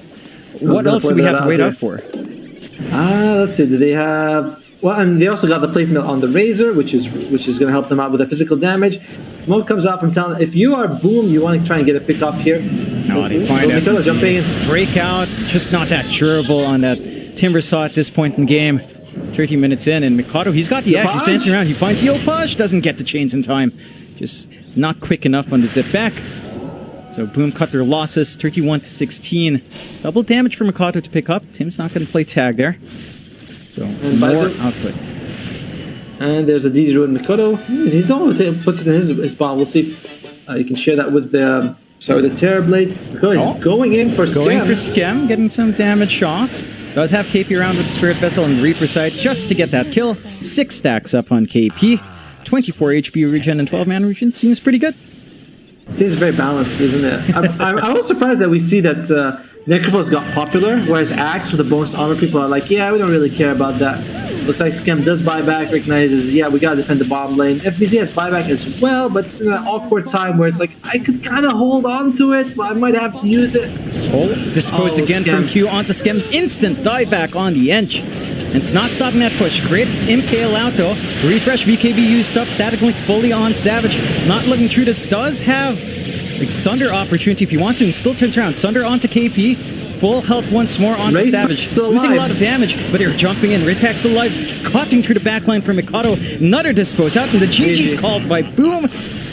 Talon brings something out of the bag. Maybe inspired by Boom with the opening, but it does work out for them in this game number 2 here, Optimal. Yeah, I mean, that Wraith Pack at the end, we actually saw 22 Savage go down. Pretty low HP. Maybe if that Wraith Pack wasn't around, the extra damage, the damage that was reduced, you could have had that. Might have made a difference for you. But in the end, overall, Talon, great swap, putting KP bottom lane against the Timbersaw. I did think that 23 Savage would suffer a little bit if he went up against the FBZ Timbersaw because all that mad pure damage coming out. They say, no, we'll put KP. Great swap out for them. And top lane, Razor and Skem and Jackboys couldn't really do anything to 23 Savage after the laning stage. He just farmed up. Both of them suffered. We talked about it. We saw at one point both of them had 30 CS, but Terrorblade can farm very fast. Razor can't, and that was just Boomy was playing catch up the whole time. Yopaj made space, tried his best. FBZ had a solid game, but the end wasn't enough. You need more to get Jackboys online, and they couldn't do it. Yeah, we tried something different on Boom, going in for that FBZ Timbersaw, which, again, we pointed out, not the most popular hero right now in Southeast Asia, at least. Not the strongest presence anymore. And they go back to this Yopaj Kunko, which, again, one of his specialties, did do a lot of work, but just not quite enough to put that game on his back. Talon bouncing in very strong form. What do you expect? Any big changes here for Game 3 for both sides?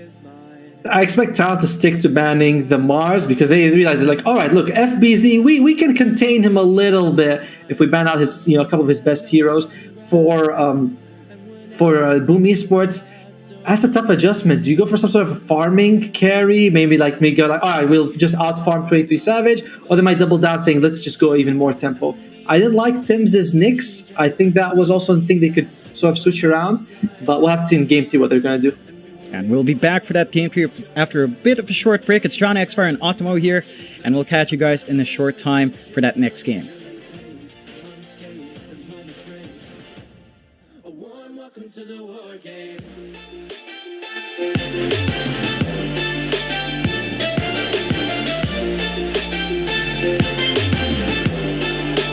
Welcome to the war game.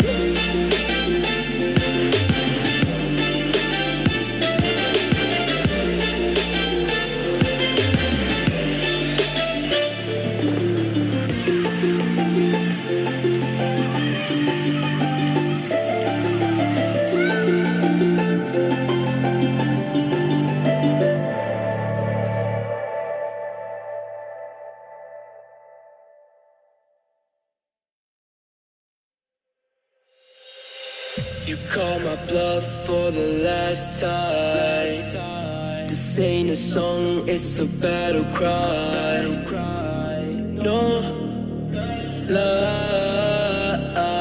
I see the clue between the strobe lights. I'm haunted. Black face, hey, follow me around, okay, black face, hey, follow me around, okay, used to want it bad, used to want it bad, but I can't taste it, I can't help you now, okay, follow me around, okay, black face.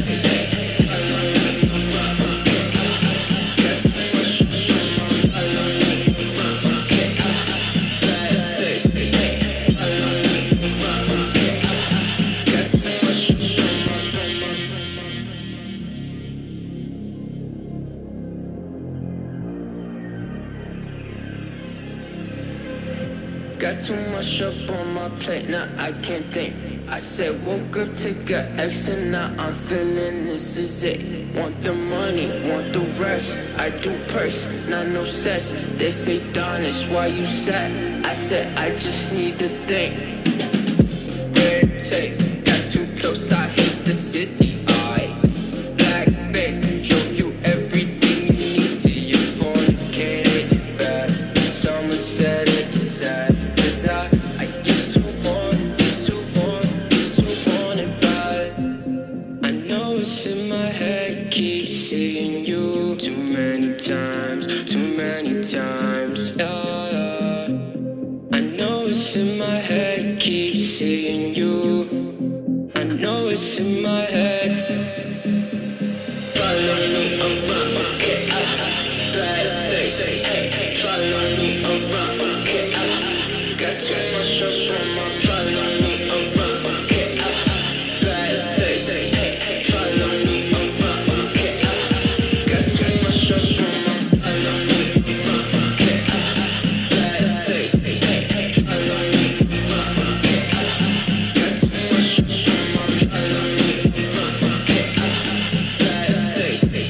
Follow me around, okay, got too much up on my. Follow me around, okay, black face, hey. Follow me around, okay, got too much up on my. Follow me around, okay, black face, hey. Follow me around, okay, got too much up on my.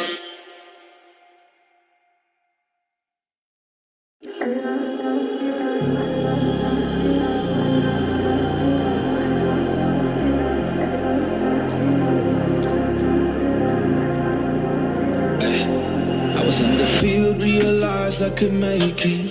Sacrificed all my time towards greatness. Been alone in the dark, isolated.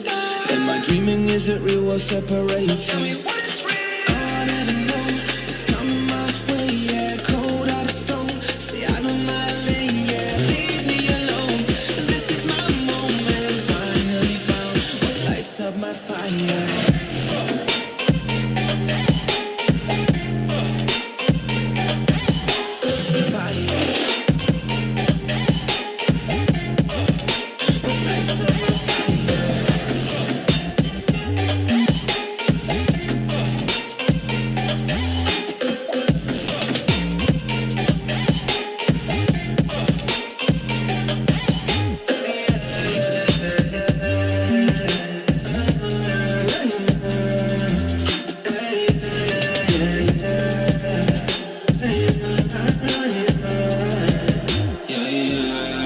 I'll be gone in a second.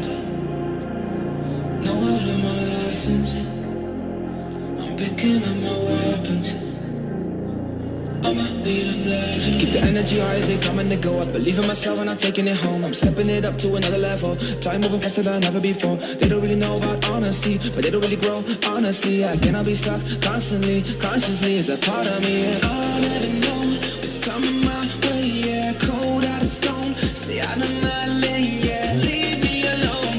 This is my moment. Finally found what lights up my fire.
Slide back See the future, got my own time. It's sniffing dope to feel right. Got my own high, don't need no lies. Sneaky bitches never ever act with so nice. Alright. You can tell me nothing. Come back when you got something to say. Just put the volume up, man. Drink a seat in the back, yeah. You can tell me nothing. Come back when you got something to say. Just put the volume up, man. Drink a seat in the back, yeah. Alright, hot damn.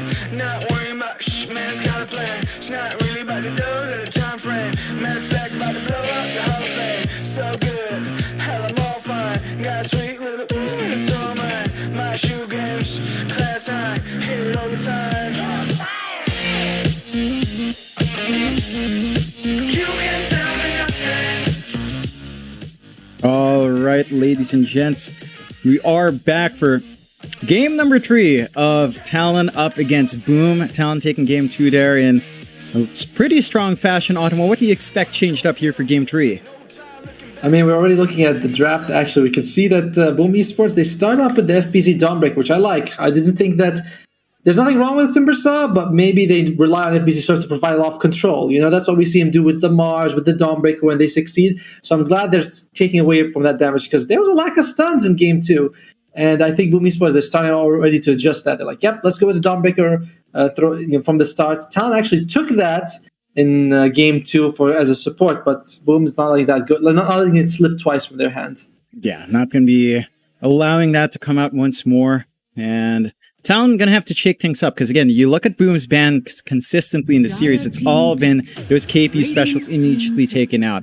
Now, Talon, though, go into the Marcy and the Enigma once more. So that should already be our KP and Q heroes on hand in Marcy Enigma lane. Not the most aggressive, but it is something that builds up. But Boom, just straight into Rubik. Of course, you see the Enigma, you take the Rubik. We already saw Tims have a fantastic Rubik game in game number 1. Do you think this Enigma is going to do a lot here in Talon? Because in Southeast Asia, it feels extremely hit or miss. I was thinking the same. There's two kind of issues with it. One of them you mentioned is the Rubik. The other one is that whenever you get Black Hole on anyone, Dawnbreaker can just show up as long as she's not caught, you know, provides a ton of heal and just stuns the Enigma when she lands. Another thing is Boom might try to swap lanes to put the Dawnbreaker against Enigma. I was playing Dawnbreaker. I know people love stories from the Guardian pubs. Guardian 3, by the way. But when you're Dawnbreaker, you can take a couple points of Starbreaker and just kill the Eidolons very easily. So I do think Boom Esports might be like, all right, wherever Enigma goes, we want to put the Dawnbreaker there just so you can neuter that advantage of the Eidolons. Yeah, it's going to be hard for KP to get max value from the Eidolons in lane. He's still going to get denies, but that's a good amount of gold to bleed out to a support. If that is what Boom wants to do with his Dawnbreaker, maybe playing it on a 5 as we saw Talon do in game 2. Still further developments in the bans. Boom does ban out the Savage Terrorblade. So they're targeting the pause ones a little bit more. Talon as well, taking care of that Wraith King that Jackie used to play a lot of, especially in his Motivated Trust days again. So lots of respects for those pause ones. That does leave a lot more Yopaj and Mikado heroes in the pool, though. Almost no mid-ban outs here. So you have the options, especially for Yopaj. The Ember, the Invoker, the Puck, his Bat Raider, his Tiny, his Quap is all still there. Same thing goes for Mikado. Do you reckon leaving all those mids for both sides is a great idea? Because they're banning out Savage Specials on Boom. Like they take out the Void now, which only really Talon plays to very often in these games. 5 seconds remaining. Is leaving this wide mid pool kind of the go-to now, or do you reckon that's going to cause some issues for both sides? It's just like a game of Dota where you can never solve every problem. It's very clear that the first 2 bans for both teams are trying to get rid of those offlaners. Like you mentioned, Brewmaster, as well as Mars, even the Death Prophet, like they're trying to get rid of KP and FBZ, trying to control them a little bit. Then the second set of bans has been the carries. They've realized that in game 1, Jack Boy's insane performance, game 2, it's all 23 Savage. So you can't like shut down everything. Like if they ban like an Ember Spirit, yeah, maybe limit them a little bit, but they're just saying, like, we do not want to go up against very specific heroes. They want to just, like, focus on one player at a time. Bat Rider does come out though, so that is a bit of a change for Boom Esports. Getting rid of, I guess that could be a mid Bat Rider. There's a chance it's a support Enigma, by the way. Yeah, it's still there for Talon, although I believe every single time they do pick up the Enigma, it tends to be the KP hero, but they also take the last pick. Yeah, it's like support Enigma. I mean, considering how Q and Hyde play, it just feels really passive, right? Like they take activity, especially in that game too with the Dawnbreaker and Marcy combo. We saw Q just going completely insane on that hero. You see the tiny ban out from Talon. So again, respecting Yopaj's performance on that hero the past day now, and gonna have to show us what they want to do. This next pick should solidify where we see that Enigma. Is there any way to still like make this an easier Enigma game, or does the Rubik just kind of ruin that possibility? The Rubik and the Dawnbreaker both. Man, I want to say Monkey King. I was gonna, but I was like, I can't interrupt my good friend John. Yeah, I really want to say the Monkey King was going to come up next for Talon because it works super well with Enigma, the double circle. And Enigma, I mean, if you're Enigma, you could get the BKB and the Lincoln Sphere, but it's a huge shopping list. We've also seen like there's trends with the Enigma. Sometimes they go, ooh, look at that. So it's going to be the FBZ Dawnbreaker for sure, and the Yopaj Invoker. That's pretty solid because once you get the black hole, Invoker can just throw Sunstrike or Cataclysm. You can even use Cataclysm just to find the Monkey King.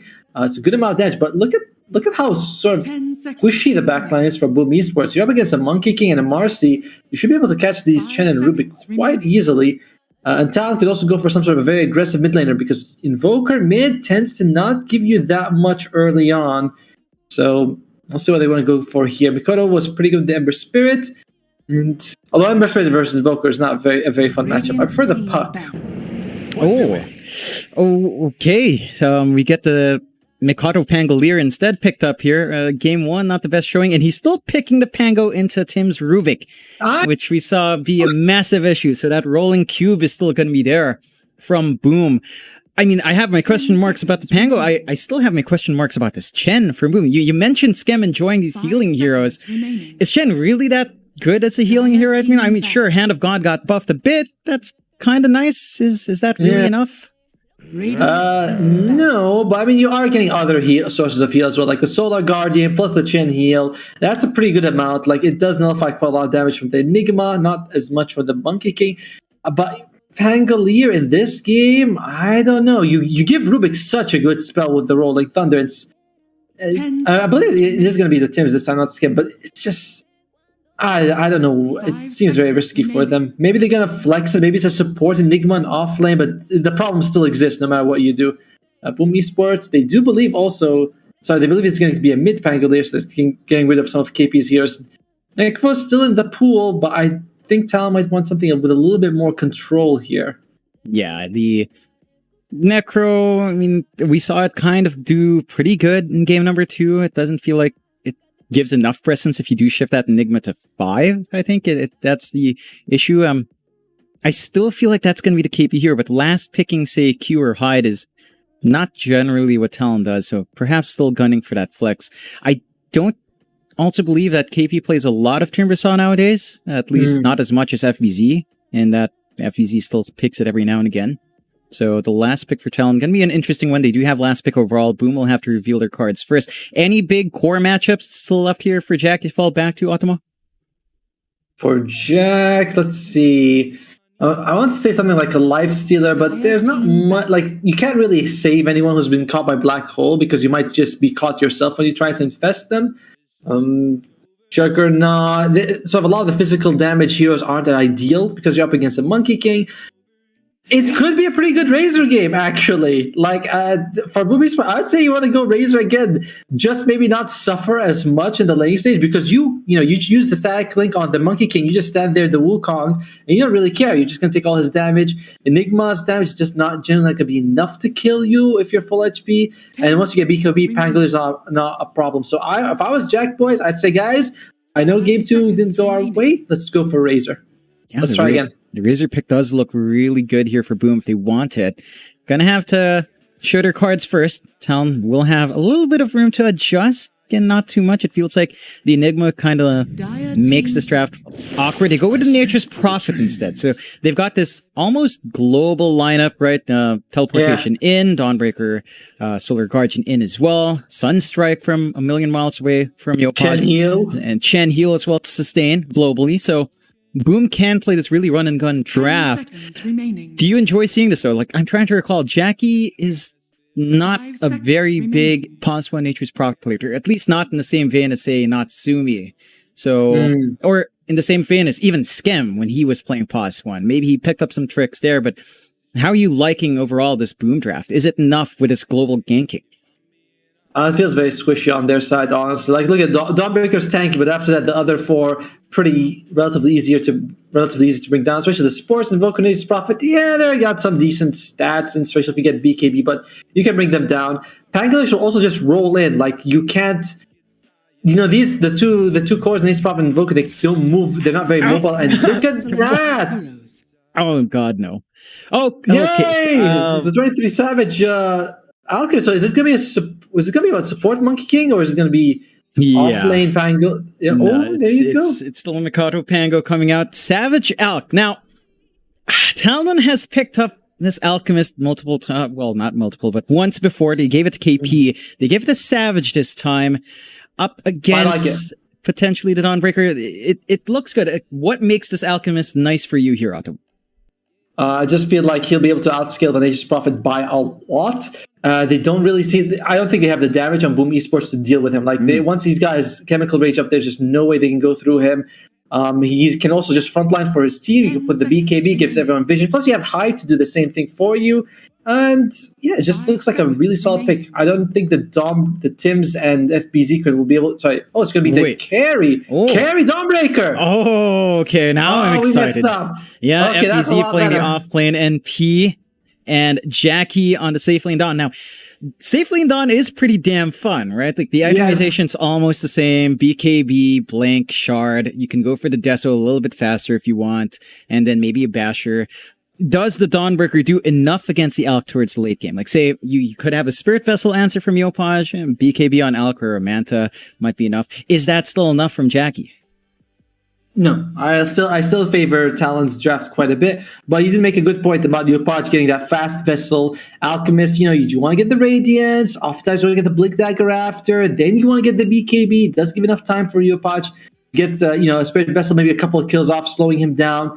So, and Boom Esports has a pretty solid push lineup, can go pretty aggressive if they want to. Maybe try to end the game before 23 Savage is fully online. But ultra late game, I just favor Talon by quite a lot.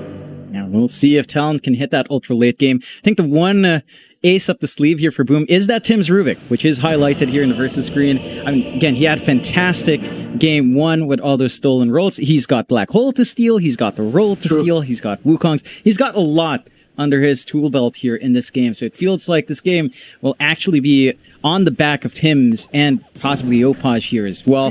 But going to be a really interesting game 3 here, Otto. I mean, for the past day, yesterday, we were seeing almost samey drafts coming out from teams. This has been very different from the first 2 games. Right? You see some heroes like the mid Pango, but everything else is just different. Yeah, I love that we have an Enigma. I love that we have an Alchemist. I love that we have a carry Dawnbreaker. I just love that Tim's on the Rubik. We saw Skem Rubik, and I imagine Tim's will be able to do just as spectacularly, if not more. You touched upon the Black Hole being stolen, and I think that makes Tim's pretty much almost the most important player on Boom Esports side, because if he can get those Black Holes, he can turn tough fights around. If not, 5-on-5, it's just too risky. KP has to be careful not to give away Black Hole too often, but if he doesn't, they should be fine on Talon. Yeah, it's a lot in the line. We should see a really flashy game coming out from both sides here. Keen to see what Boom does. I mean, this Chen pickup from Boom still puts a question mark on my head. Like, I'm still kind of wondering. Not the biggest fan right now. Like, it can be nice. You have some healing auras playing tag right now, but I don't know about how much you can really get done here. Like, getting creep early, Skem is really good at the micro. They are being aggressive up top here to get the stun off onto FBZ. Hyde getting some hits off, trying to build up the Jingu. Not really able to tank through the damage from those treants coming out with the Blightstone out on FBZ. So a lot of minus armor at work. Gonna end up being a 2-for-2 in the bounties, and a 3-for-1 actually in Talon's favor. But take a look at that top lane first off. Savage on the Elk with Hyde on the Monkey, with Tims on his Rubik once more, and FBZ on the NP. How do you feel about this lane coming out for either side? I kind of like that the Alchemist gets to go up against Nature's Prophet, because then you can just farm with the treants. They do give you all that like maximum bonus gold once he has a few points in Grievel's Greed. But it might be a little annoying for 23 Savage at the beginning, and Hyde as well. Like you can see, he walks in, there's treants, there's 2 ranged heroes. 23 Savage is just spamming out the unstable concoction because they're having a little bit of issues. This lane will get easier, but might take until level 6 for 23 Savage to sort of be able to farm safely. Well, not farm safely, but feel comfortable. Hyde. Oh my god, look at this. Jeez. It's just constantly spamming out, and so is Savage for the unstable concoction. FBZ kind of isolated, does block Hyde a little bit, but Savage gets first blood. He's ignoring the creep wave, just farming the heroes. Is out of mana, but has enough for another unstable. He's just used that back-to-back every time it's off cooldown. Yes, and that's them a very nice kill here. And I feel like Boom a little bit too aggressive. They know that they have like this aggressive dual range heroes they're trying to harass, but they get a little too excited, and Talon punishes them for that. They're going again. Savage, another unstable, not the longest duration this time. Hyde should still be able to get his Jingu up, and he will. And Tims is back to low HP, forced to salve out early. Lots of resources expended here from Boom up top to keep Tims in. Is there a point where Boom can maybe play a little bit more with FBZ and Tims? I mean, you mentioned maybe early levels for Talon aren't great, but they've been doing a fine job just with unstable here. The spam that he's been able to do from from 23 Savage looking really good. And I mean, that's how I thought it'd be. I thought they'd just be able to sort of harass them a little bit more. 23 Savage has only got 4 CS though, so it's not too bad. FBZ has it, but I think the Alchemist is the one who sort of needs the CS just a little bit more. Again, he has kind of bypassed the acid spray, so no great wave clear for Savage here. Still a lot of control from Boom in terms of the CS. Well, let's see how the other lanes fare. Savage charging up another unstable. Not going to be finding the range for anyone, though. So just not really landing that one. Still some time to look at the other lanes here. Automo down mid. Mikado on the Pango once more, up against Yopaj on the Invoker. Again, not a matchup we see too often, but Yopaj has been playing a lot more of that Invoker. Do you give the advantage to either side here? Under attack. I like the Pangolier. I also think that even if they just draw even, Pangolier will be happy because he gets level 6. He can make a lot of space. Yopaj, he needs to get the earn, and he's just Invoker takes a bit of time to get online. So I'm happy to see what Mikoto's doing with the Pangolier. Bottom lane though, KP, he is very far out of experience range. Only level 2. Jackboy is level 2 as well. He's denying on KP's side, but at the same time he can't actually go close. It's very dangerous for Yopaj. So I speed drop a little bit. Yeah, just trading back and forth a bit. That bot lane still a bit painful for KP. Jackie does have the clear for the Eidolon, so he can't even use the Eidolons to kind of shore up some farm here on KP. A bit of an early TP out from Q onto the mid. Looking for a play onto Yopaj. Rebound ready. Dispose is there as well, but the Tornado cuts them off. Still has the Dispose though. Onto Yopaj. Mikado not getting the damage he needs. Does have the Swash. Q's starting to drop low and is going to be sacrificed, but here comes Hyde early on with a rotation. Invis tossed out. They do drop the sentry, still keeping chase. They find Yopaj isolated. Tree cut from Yopaj. Let's slow this down. And I lose a lot of packets there. They lose Hyde as well. Mikado still on the run. Wants 2 more hits. Can he get them? Is netted up, and the rotation from Talon a bit too greedy. Boom with a response saves Yopaj. A little early going in with the Marcy right there. Q jumps in before Hyde's ready, and they lose 3 people. Yopaj. I mean, we said I said Invoker would have a sort of slower lane, but you give him 3 kills like that, he's going to be very happy. Little bit too aggressive from Talon Esports side. And look at Yopaj now, halfway to 6. Great level lead over Mikado. That early roll not going to be coming out anytime soon. Q still hanging around, rebounds once more, but the Tornado EMP is there. That will force Talon back. Pressure onto Yopaj just not panning out. There's pressure onto KP here as well. Held back, taken away by Jackie. The Enigma just off to that slow start. But you could argue the same for FBZ. He's dropping low up top. Not quite enough to get the kill. And Savage is recovering in that top Alchemist at the least. Yeah, I mean, the fact that Boom Esports has a 1,000 gold lead 5 minutes in against the Alchemist lineup means that Talon is really doing bad, like really suffering in this lane right now. One thing that Hyde needs to be careful of is whenever he's on trees, just you can do a Nature's Calls, drop him down. Could be a big problem for him. Q's coming top, though.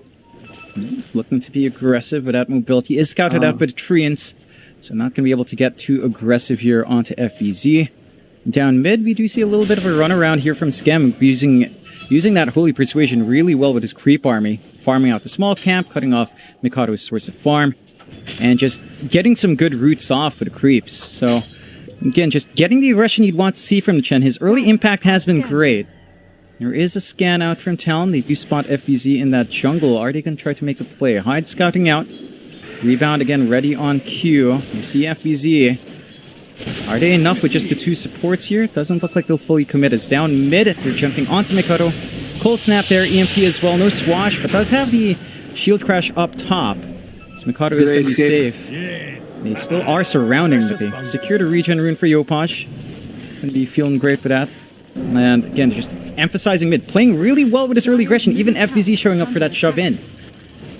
Kodo still not level 6. She get level 6 if she could just get a couple of creeps for him. And rooted up. Holy Persuasion Savage is here. Gets the Malefice, but Savage showing up. Tornado does cut him off. Can he actually use this unstable concoction? No, he cannot.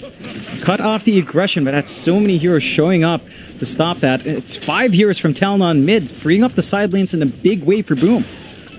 I mean, Jack Boys is ahead in terms of net worth of the 22 Savage. Alchemist, that is not something we expected to see at all. And that's pretty damn risky for Talon Esports. Moving 23 Savage to try to defend mid lane. Yeah, it's an important tower, but just cost him so much time, so much momentum. So Boom really feeling it right now. They're just getting that aggression they want here on Boom, forcing these movements out, taking control. Now they isolate KP. They know no one's around KP once more. Tims is ready here, along with Skem. Hammer thrown out by Jackie, not really able to gap close. But this Enigma has had such a rough game. Bottom network core barely above Skem's Chen right now. The build-up, it just doesn't feel like it will come out fast enough. It looks like a raid pack is lined up for KP. But it's already a tough Enigma game, right? Like, as we've been talking about throughout the draft, like, Tims is there with a Rubik. It just doesn't feel like KP's game will get any easier as this game scales on.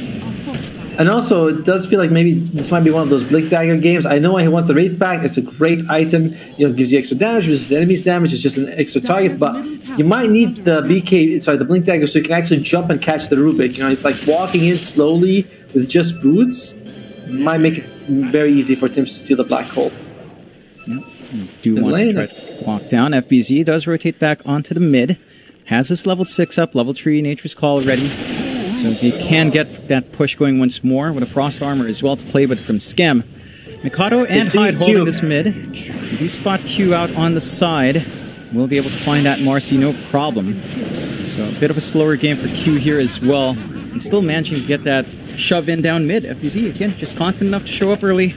Tower doesn't take too long to push down with the damage on FBZ. Even Skem again just coming in to ensure. So a very early mid to take, 8.5 minutes in. It's going to cut off a lot of control Talon wants to maintain with the Alchemist. We remember you were talking about how you don't like the Chen for Skem. I'm not a big fan of it as well, but if you go with that, you build some aura items, you have the creeps, you have the Nature's Prophet, suddenly it makes a lot more sense that, with that fast push lineup. Because we talked about, like, late game, I still think Talon can take it. They do have the Alchemist with the Enigma, it's just very strong. But, Boom, very fast play so far. Already taking that mid-tier 1, while theirs is just full HP. Yeah, just no shove-in coming out from Talon, and they're just kind of forced to respond. They've got two really slow side laners, Alk and the Enigma. Just doesn't feel like they're going to be able to make some plays just yet. You do have the black hole ready on KP. Again, no angle. Bit of a clump up here, looking at Savage. Still trying to farm that small camp, but everyone's coming out from Boom. Yopaj is here. Yopaj around as well with the ghost form up. Not going to be able to find Savage. Does back off in the nick of time. Hyde hanging the tree line as well. Oh, he knows. And does cop the Ghost Walk as well. So they know Yopaj is playing. They drop the sentry. Yopaj going to be backing off, and Savage just TPs away. This could be a free objective for Boom to find, as they have committed, but they're dodging out with the Alk at the least. Yeah, he's staying alive, and that's that's the most important thing. Meanwhile, Mikado is top lane as well. So is Hyde. Do they want to take a fight here? They spot Yopaj. They have the detection on the Monkey King if they want to go for it. Ooh. They need to make a move at some point, though. They're just posturing right now. Force out the tornado. Tower is still set to fall. Fortify is out. And Mikado is not keen. Just 2 against 2 heroes here. Tree hanging on the side. Just not going to be comfy enough. Boom going to find themselves another free tower to take, as Talon has no response as of yet. And this pace of game, again, you mentioned Talon wanting to take it later. Is Boom finding enough to kind of deny that late game of Talon here? Yes, they're doing like what they need to. They are pushing the lanes pretty hard. They took the mid as well as the top, and now you can see 23 Savage. He's like, I can. The only really safe farm I have is the triangle. We might see Boom considering going to bottom lane, or they might just try to get tier 2 just to close out the map. It is shrinking a little bit for 23 Savage, and the other two cores are also struggling. Mikado not so much, but KP is a little bit behind right now. And he does have the Vlads. I don't know if this is the item that you need this game. We'll see if if the Wraith Pact, gives him the space he needs later on. Yeah, that does feel like it's going to have to be that, because just leaving it at Vlad's, it's not going to be too impactful. So see if KP gets that timing he wants. Smoke out from Bruno. 23 Savage. Neopaj scouting around with Tim's onto Savage. They do manage to find him. Tornado EMP along with a Solar Guardian here. Jack is ready to play, and they just burst down Savage. No protection for the Elk. And Talon caught with their pants down, not able to do much about that. Yeah, we just said that, right? We said they took the two tier 1s. That means that only the only place 23 Savage wants to play is this triangle. And then they just smoke up there. So boom, they just read the plan from Talon perfectly. They're like, all right, we know where he's going to be, because there's only one place he can go to. They do have decent vision, but Tim's drops a sentry, takes away their observer as well. They have 2 wards. Sorry, they have observer ward for Boom Esports on Talon's triangle. Yeah, they've got great scouting there as to where Savage might want to farm. And looks like Talon, the name of the game's just stalled. 6-1 so far. Getting encircled there. Hyde scouting around on the Monkey. Not able to do too much to play just yet. Just going to be farming up. Q still working onto his Blink. Maybe that's a timing Talon can play with, as we've seen before. Echo Saber already up in Jackie here. So Dawnbreaker's starting to hit a lot harder, building up into the Luminosities a lot quicker as well. And okay, I mean, it'll be interesting to see what they can do with this Blink dagger on Q, like you mentioned, because I was thinking that they might need a Blink on. Oh well, it doesn't matter. They might have a fight here. Eidolon stolen, and Yopaj, he finds Q. Yeah, they managed to hammer him down. They cut the tree line of Hyde as well with KP. With a Midnight Pulse, Wukong still coming out, but Hyde is already low. Set for dead, is dropped off. KP follows as well. And Talon just avoiding as much as they can, but giving Boom these openings to work the map. Bot tower going to go down next. Fortify force down. Buying space for the Elk, but so much of the map is just shrinking. It's so telegraphed when the Enigma doesn't have a Blink dagger. It's just so obvious. It's like, oh, guys, there he is. We see him. He walks in. You can see he's going to do a black hole. And your fight says, I'll just throw a tornado. I don't have to worry about you coming out of nowhere. So, and I'm guessing they want to use the Q Blink dagger to sort of solve that problem. Maybe we catch one and then KP shot out of nowhere. But it's too awkward. They kind of need this Blink dagger from KP. He's very close to the Wraith Pact, though. Only about a couple hundred gold away, then maybe we'll work towards it. Yeah, starting to build up, and they have stalled out enough for Savage to at least have that Radiance up, going into the BKB next. And Boom's done a great job of just blocking off the camps, though. Large camp blocked along with the Ancient, so a lot of resources Hyde will have to invest to open up that jungle once more. He does not have an additional sentry for the large camp. And Boom, without opening, just goes straight into Roche. They've got the damage coming through. With their lineup, they don't need too much with a lot of summons. No black hole to counteract this from Talon, and Roche will just fall to the creep army. So the Zoom mate is still there. Scan is out, though. Talon are sort of in position to try, but it's a tough one to angle into. It's a very quiet game for Makoto, by the way. I just realized he's got 1 death, and that's it. That's his whole game so far. Level 10, so Faye just not really involved right now. At least not really involved so far. It is a 23 Savage show, but I feel like Talon's Boom's just been able to take so much out of the map that I don't know if 23 Savage is going to have enough space. Which is what, it's a great game plan by Boom.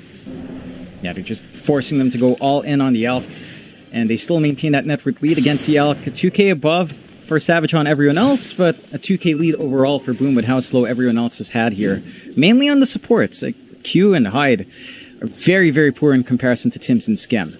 So you're not getting that build-up you want. Clump up top. Mikado just trying to clear out the creep wave. Does look like he's saving up for his Yules here for the chain stuns. We'll have that in short order, but this push from Boom. They've got some wave clear in Talon, but doesn't feel like they're really able to do much.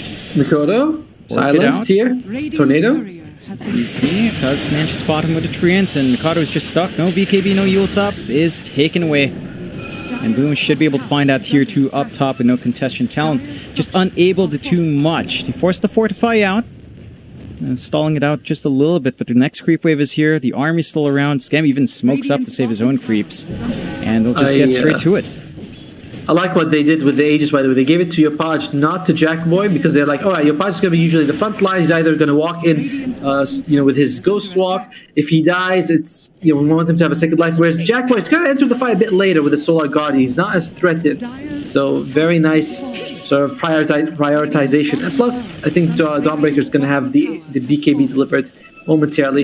Savage in the firing line here. Yopaj No sees him. BKB. No BKB just It's on the yet. clear, I think. They didn't manage to catch him out fully. The Orchid is there. Solar Guardian out as well, and Savage is taken out. On the courier. Hyde still trying to fix up the situation with Wukongs. Isn't really able to help. Trying to dodge out. Tree line isn't cut. So Hyde does manage to run away. Savage, just unfortunate timing. BKB on the courier, doesn't find it in time. KP does have Black Hole, but they don't have a follow through. They do find Tim's for the Eidolons. That is something, with KP still in danger here. Jackie pops the BKB. Chase down KP. Should be able to find him with the Starbreaker. 2 for 1. Great trade for Boom, as they're just taking control in this game. I mean, we did say Yopaj probably be able to hunt down the Alchemist. He did, but Hunting down for more. They find Q at FBZ, TPing in. Yorka just paying dividends here for FBZ. So much activity on this Nature's Prophet, and not much of an answer from Talon. 3k lead for Boom now, 12-2. I mean, you have an Alex and you're behind by that much. It just doesn't feel good.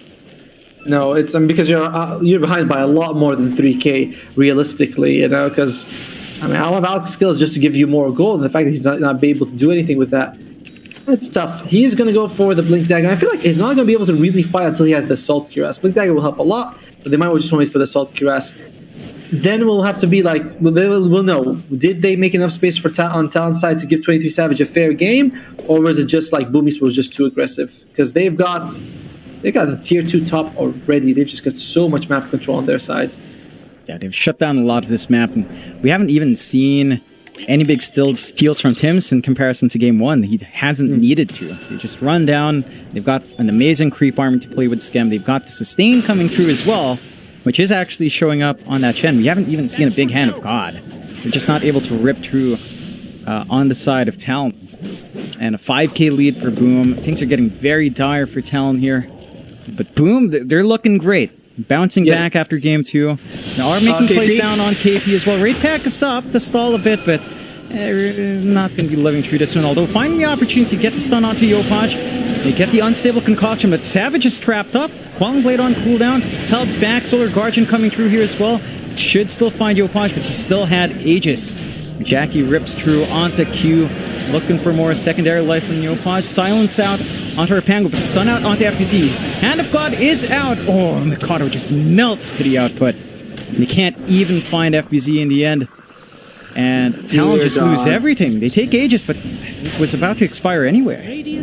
Yeah, and by the way, you saw the heal coming out from Chen, keeping the FBZ alive. 23 Savage. He's forced to fight. He's got Radiance and BKB. That's just not enough right now. But he's forced to sort of fight because they're like, all right, we're just losing too much space. Where is KP on the Blink Dagger? He's actually not going for it. He's going for the Aether Lens first. I am very scared. He has a Tumbler toy, which is like sort of a mini Blink Dagger. But you need like 3 Tumbler toys all wrapped in one if you want to use that. Yeah, it's just not allowing him to take these fights in the way that Talon might prefer. And it just doesn't leave them with good initiation. Like, Mikado can try to come in. He only has the Yules. His output isn't that great. Going for the Maelstrom next.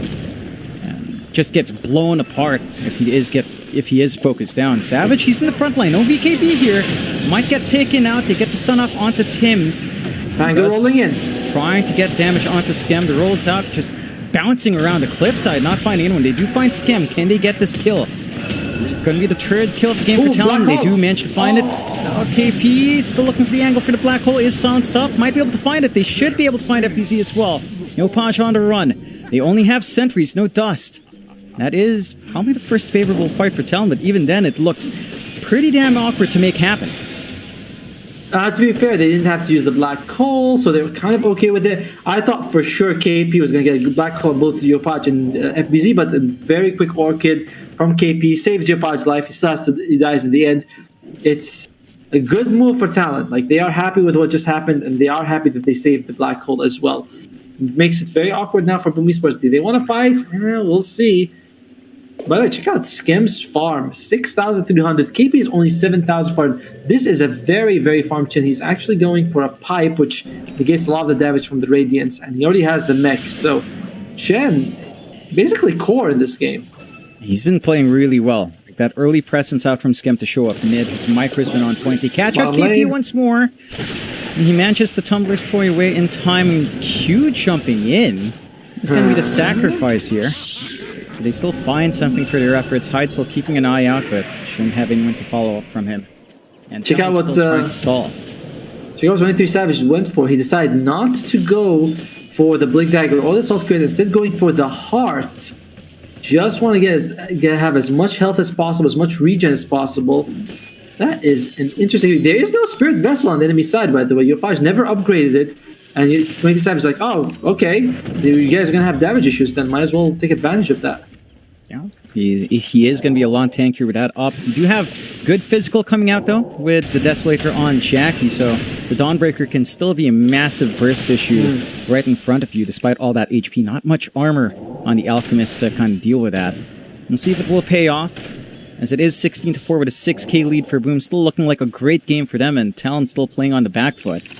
KP working onto the tracks. Do you expect it to be the Blink next for KP? You've been talking about it a lot here, Otto. Will the Blink be here, or does he feel like a BKB first? Maybe he feels like BKB first. Oh, Hyde jumps into the cliff spot, is spotted, but nice does roll up with the Blink. They still take out Hyde, but they might find Yopaj. Instant BKB though. He's going to be standing still right there. Heart's fully done on Savage, living through a lot of this. Has his own BKB ready to go. Doesn't quite pop it, pops it now. Chasing down Skem, not going to be able to find it. KP in the side, Black Hole just instantly cancelled. And Stolen now the fight's falling apart. Stolen Black Hole on Tim's, ready to go. And the side of... Oh no, Savage couldn't even TP out. The Cold Snap was there, and the Alchemist, not tanky enough to live through this damage, is going to fall. Oh, did you see what happened with KP? Or because I think you might have been focused on a different area. He actually, like, he caught the Rubik with a stun. Rubik had Solar Guardian on him. KP was like, I'm gonna get a Black Hole on both, Jack Boys as well as Tim's. But he was still inside the Solar Guardian when he started his Black Hole.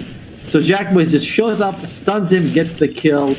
Oh, top lane Q was also gonna fall. KP, that was kind of a big opening for him right there. Oh boy. And they lose Mikado as well. Tim's blows out that stolen Black Hole, and Talon 21-5, 10k behind. This looks like a repeat of game 1. They're just not able to put that much of contestation to what Boom's doing at the moment. They're still all in on this Alk, but even that lead Savage had, it's narrowed with Jackie. 15k on Jackie, 16k on the Alk. It's not shaping up. No, but there's still a chance for Talon. Like, this is not over by any... I mean, I don't want to say by any stretch of it, but it's not over. There's still a couple of good fights left for Talon. It all comes down to if you can get a good Black Hole, maybe a good roll in by the Pangolier. They almost killed Yopaj there. A couple, just that roll coming in sooner could have netted them the kill. Could have gone very differently for them. But 12k behind with the Alchemist lineup, it's a big ouch. It is a big ouch right now for Talon. We still have the AC queued up for Savage, but look at Boom, just positioning in that jungle, taking the high ground, cutting off any source for Talon to farm on, and just shutting them down. This lineup of Talon feels like it needs so much gold on the Enigma, on the Alchemist to really be big. Even the Pangolier, just with the Blink Yules, it doesn't feel enough. Like, Mikado's not durable, even with the shield crash. And I don't know, if you're Talon right now, do you just bank on the high ground defense? They're actually just going to go for a smoke. Black Hole's still on cooldown. They want to find that opening. Roshan is back up, but Boom isn't going in there as well. And they smoke on smoke. Smoke on smoke. awkward situation. Q, smoke pops first, but Mikado gets to roll in, interrupts Jackie. Dispose is still there. Wukong's out from Hyde. Can they actually handle the Stonebreaker? Savage managing to focus in. BKB is popped, and heal is there from Skem. So they lose Q. They pop some big spells, but nothing too much being taken. Talon misses out on an opportunity once more. That's an interesting strategy by Talon, by the way. They want to use Q to sort of do all the catch for them because 23 Savage did not go for Blink Dagger, neither did KP. And Mikado does have Blink Dagger, but you don't want to be the first rolling in generally. So their catch is on their support, which has made it very tough for Q to play this game. He's at, what, 0-7 at this point, relying sort of, he's like, I got Blink, Dispose, but most of the time he just can't do it because they have no vision. It's a very tough game for the Marcy. Q has to do a lot. He has to do arguably the most difficult job for his team, which is just to catch the enemy. And it's not like he has that Aether Lens just yet. He doesn't have something like the Keen Optic as well to improve range on Dispose. So catching people out is tough. Mikado being surrounded here. FBZ does come in with the Orchid, does manage to swash away, but does not have a Quelling on hand. It does have the Euls to kind of separate, but lifted up. Dispose is there, but Q's gonna be sacrificed, and they find Hyde on the back. So they already find a kill. Talon's forced to back off once more, and Boom's just playing as such a coordinated unit of 5. Again, Roshan's open, straight in, Jackie goes. And Alchemist, he's going closer and closer to the Assault Chris. Again, the Alchemist is a threat. He is a threat, but they are maintaining, like controlling quite well. He's actually keeping a Quelling Blade because he knows that this Nature's Prophet Sprout has been a problem for him. So I like that a lot. Like the way he's like, oh man, this is even at this point of the game, Sprout is an issue. Yeah, and that's without the level 20 talent coming out from FBZ as well. Once that's up, they're going to need a 4-staff on top of that as well, and it's just a tough time for Talon so far. But again, Boom is playing around his top jungle with the Aegis up, with that Shard going to Jackie. He's got spell immunity on that Starbreaker now as well, so even more protection for him to do his damage up front. You've got the Blink up on Tim's, along with the Aether Lens, so he has a terrifying range on that Dispose he stole. He's going to have a good range to get out that black hole. Radiant's bottom tower is under Talon, it just looks like the circumstances for them to find that opening is tough. KP has his Blink up in 100 gold, so you will have that Blink black hole, but you don't have BKB, you still have to deal with a Rubik. It just doesn't feel like the angles for Talon back in are easy. Yokash trying to look for KP, Solar Guardian on top as well. They are still chasing with FBZ as well, but KP is well and out of there. Lots of time being wasted. Still here as well, hugging the tree line for his dear life. And does manage to blink away. Doesn't manage to break the smoke. Boom's looking for more. But there's that blink on KP. This is they're probably gonna get like maybe one good chance to use this. If they if they lose the next fight, that's kind of overish, but they have like 1 or 2 good chances to have a blink black hole to win the game. Check out what Hyde's doing, by the way. Take care of the couriers, being just a general nuisance on the enemy side. Oh, there's the Nature's Call. Yeah, Hyde is just dead. Does buy some space out at the least, but that smoke play is still on from Boom. Does pop on Yopash, looking around, instantly onto Savage. Immediate black hole out, KP. It gets stolen by Tims, of course, and it's not enough to kill off Yopash as well. Hand of God is out, BKB saves, roll from Mikado amounts to nothing. And Boom, they've got the black hole now. Arguably, that's the one time you didn't need the blink to use the black hole. But yeah, that's very awkward. You just lost sort of your best teamfight tool without getting much in return for it. You could have killed your Paj, would have been great. And now, boom, they're feeling very confident. They're like, what are you guys actually going to do to us right now? Yeah, they just have so much damage with Jackie with the alacrity onto the objectives. Doesn't take too long for that to melt out. Q doesn't manage to get the Dispose. Orchid up along with a Tornado. Jackie trying to gap close. Q still alive for now. Sunstrike misses as well. Satanic pop by Jackie to stay alive, but that tier 3 is not going to be alive for long. They will find first high ground objective of the game here for Boom's end.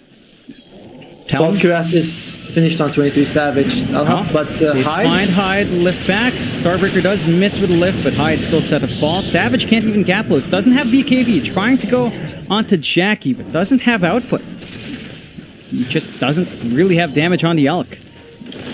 And no black hole for about 100 seconds as well, which means that that's not going to get any easier for them. However, they can at least losing tier 3s is fine, losing Raxes, even 1 is okay, but you just can't afford to lose more than that.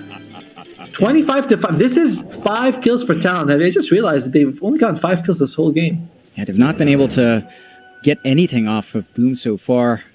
And just a couple of pickoffs here and there. You've got that blink up on Jackie now, so you can just reposition these fights. Age is still standing for a minute and a half. Lots of time to just keep that aggression here. Enough time, perhaps, to wait for that next black hole in KP, but a smoke is out from Boom. Look for 1 minute for a for move black in. hole. They still have that stolen black hole as well on Tim's. They just need to find an angle with his blink. Savage, juicy target up front, but they do manage to find Tim's. They get a good stun out with the Wukongs. Man, Midnight Pulse. They sacrifice Q. Savage still dropping low, not able to pop that BKB. Mikado's leashed up as well. The tree's broken, but he's still stopped. He can't run. And Jackie just running forward. Again, still has that Aegis ready, but the Satanic will keep him alive a little bit longer. Starbreaker connects Savage. Not going to be under threat yet. BKB's Huge still running, by but the racks Savage. are gone. Yeah, they're having trouble killing Savage, but they're like, well, we don't need to. Like, he's not the objective. He doesn't even use BKB to stay alive because there is no Spirit Vessel on the enemy side. KP, where we had 20 seconds left for the black hole. All eyes on black hole, but there's still an Aegis. 20 seconds. It's going to come out roughly the same time as the Aegis. That could be the big timing Talon needs if they can just wait it out. Jackie being held down. The racks are still melting. 2 sets of racks for Boom to find. Black hole is up. Black hole is ready, but they're not able to really do much with it. And Boom back off in the nick of time. Only a few seconds left for Jackie. So they get 2 sets of racks. Well, at least the ranged racks down one mid. and a half. 1.5. They got the less important one in the mid lane, so it's kind of. I mean, Talon, they're on the ropes. They are in a tough situation, but they have the tools to come back from it. They have Hyde providing vision, and they have KP with the black hole. They have a very farmed alchemist as well. It's all about can they use it. Jack. Hyde! Oh, got hammered down, cut down as well. Is taken away. They find the Monkey King, no buyback on him. He managed to blink out in Q before the Sprout comes out. They are just stalling. And the threat of black hole, it's there. The high ground of Talon can be great, but the circumstances to pull it off just feel so tough. BKB next for KP. And seeing Mikado actually go for the Force Staff just to save out of that Sprout leash. So, full utility on the Pango. And one other thing is that Talon kind of Hyde had the wards, and he put them all the way on the enemy side. So they're actually not getting benefits from their the warding on this aggressive warding. Yeah, they're not able to play under that vision as they're just under pressure on the high ground. Jackie again just going up. Has a Titan Sliver as well. Going to be a little bit harder to hold him down. Output goes higher. The Starbreaker just kind of walks up there. 360 health by the Dawnbreaker every time she gets a Luminosity crit for her and for everyone around her as well. So that's just massive deal. Kodo's rolling in. Roll up. Does manage to land a one-time on Jackie along with the lift back onto Dispose. They're still not dropping that black hole. They're being very cautious. They dropping everything. Hand of God is there to heal from Jackie when he pops that Satanic, but Starbreaker is huge and KP's gone. Has the buyback. They hold back Savage with a Sprout. Still trying to find an angle back in here, but aren't able to do so. Prevent losing any more. Although Savage starting to get held back. Still has a BKB. Isn't able to use it yet. Isn't popping it. Might have to pop it soon. Does pop it on. Rage will fade. Savage is going to be forced back with a buyback on KP. They have the black hole on Talon's end, but Boom will play it safe. Forcing out the buyback from KP. By the way, huge play by Yopaj. She's like, why are we waiting for black hole? We can just kill him, you know? We don't have to steal it every time, Tims. They can bring down 23 Savage. They are having problems with this, but he's actually not able to dish out the damage, so he's just not exactly a tank. He's sort of a big, I don't know, body without arms, you know, just kind of flailing at people. You can't punch him away, you can't kick him away, but he also doesn't do anything to you. The KP can't get the catch on. Mikoto's basically not having a game this game. And the supports, like, these are not supports who can do much when they're behind. Hyde can provide vision. You maybe can catch, you know, save someone else, but these are not supports that give you like, legitimate stats, if that makes sense. You know, they're not big stuns or team fight in any sort of way. Yeah, bottom lane again, though. Tricky. Clumping up on Boom. DD up on Jackie.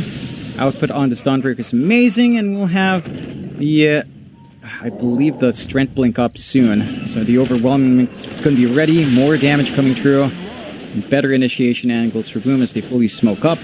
Talon again just held in their high ground. They even have great vision on Talon with the forward wards here. Smoke is out, not spotted by the ward. Immediately broken anyway. Jackie hammering onto Q. Savage forced to run up. Are they going to find the angles?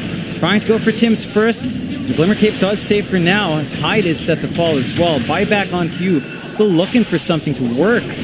And Savage is isolated by himself and still has a BKB. Gets disposed by Tims. That range is insane. And they find Mikado as Savage is held in the middle. Doesn't even get the BKB. Is taken away. No buyback. KP hanging around. And the GG is called. Talon will have to play through lower bracket. Boom going into the finals for the qualifier in spectacular fashion. A little bit of a back and forth, but game 1, game 3 for Boom just looked clean. Oh man, like the way they were able to sort of handle everyone else, the supports from Talon really needed their course to sort of do well. Mikoto kind of that there was that early fight where they sort of really pushed hard on Talon's side, trying to kill Yopaj, gave him a triple kill. That kind of ended Mikoto's game right then and there. And 23 Savage, he had a very good performance. He really performed well, but no one else could enable him. KP, we didn't see any black holes. There was one where he almost caught FBZ. Sorry, not FBZ. He almost caught Jack Boys as well as Tims, but it doesn't matter. Look at you, 13-0. It's like 11. I know, my God. What a performance by Boom and Talon. It's they do go straight away to the lower bracket finals. They have to play at least that series. Boom, one best of 5, and they're going to Ginting. Yeah, they're one step away from getting there in the Malaysia leg of ESL 1 Malaysia, of course, and just playing for that big prize pool. Boom looking great. For Talon, I mean, you kind of touched it on there, but what was the big downfall there? Like, you mentioned all these small misplays. Do you reckon maybe it boils down a little bit to that draft as well for Talon? Was that an issue? I don't think it really comes... it's always easier to say it comes down to draft, but I feel like that if you look back, there's 2 moments in the game that I thought were really a problem for them. One was that dive on Yopaj in the mid lane, cost them 3, they got nothing out of it, and until then, Mikoto was doing really well. So that shut down his game. The other one was the black hole by KP, where he was in the solar gun. He was like at the very edge. You gotta go see it to like very close, but he could have caught Jack Boys, could have caught FBZ. Instead, he got stunned instead. So those 2 could have been game-turning moments for them. And I don't really think the Wraith Pact was the item choice to go. However, it all comes down to Boom playing like absolute gods. You know, like we saw Yopaj making so much space. We saw FBZ showing up with the Orchid, always catching KP, and Tims was always a threat. They're like, we can't do anything. Skem was a core in this game. He was a core Chen, basically. So Boom played amazingly. A couple questionable decisions from Talon. Maybe they'll make it. Maybe they can rectify it by the finals. And we'll see if they can ride through there. Again, Boom secures that slot on the grand finals for the qualifiers. 1 best of 5 away. Talon going to have to play through the lower bracket finals. We'll find out who their opponent is down the line with the next series, which we are still waiting on, so it's going to be a little bit of a wait. Tune in for that one. The other games are still running on the other streams. It is John Xfire and Otomo over here, and we'll catch you guys once that next game is up and running. Catch you guys soon.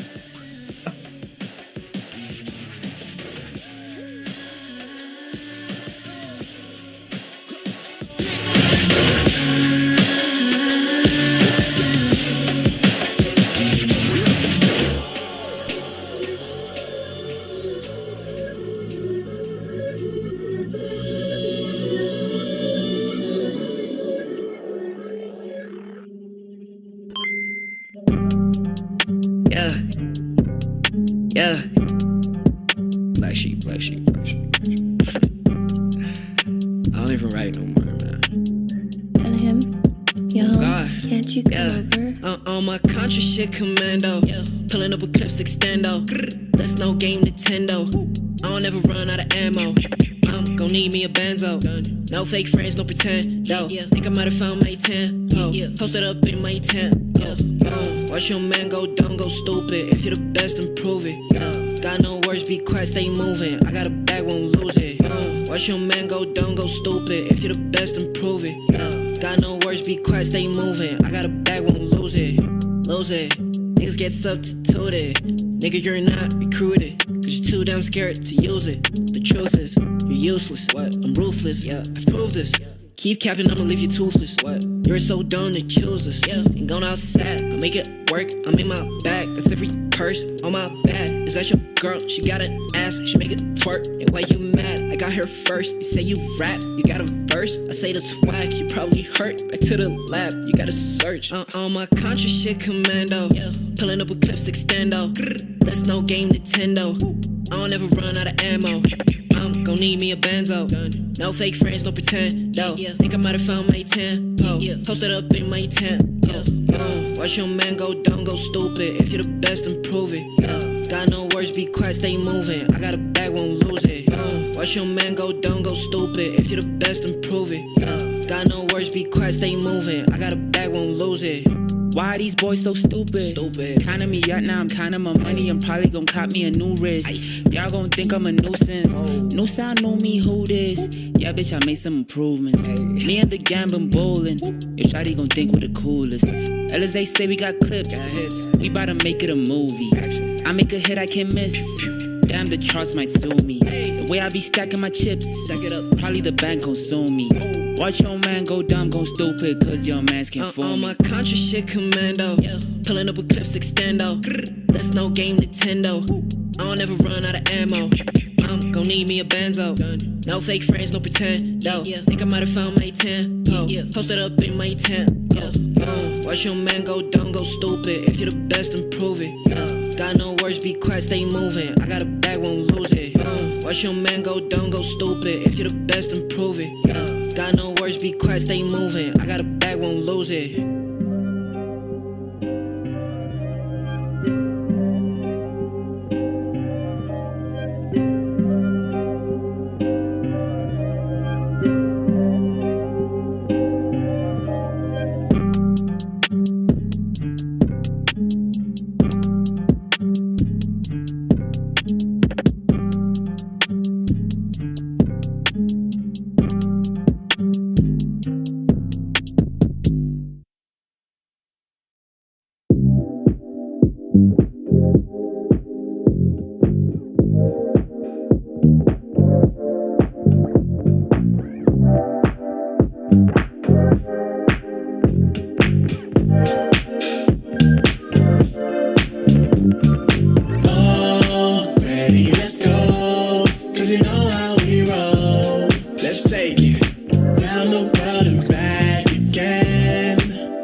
Nah, you ain't lost none. All over the gram like you got a bag. You ain't big dog, we ain't hear none of that. I'm in the gym looking like a running back. And you know the flow, got him coming back. Who I was in the past, I'm unattached. Only focus in this moment is bringing the summer back. Oh, respect my grind, elevate souls and I spread good vibes. Young divine, you know I gotta shine. Raise your hands for a good time. Aight. Vibe until the morning, sleep until the noon. You said that you want it, so I got it for you. Let's all get together and show them how we move. We move, we move. 3, 2, bringing summer to you. Oh, ready, let's go. Cause you know how we roll. Let's take it round the world and back again. Ready, let's go.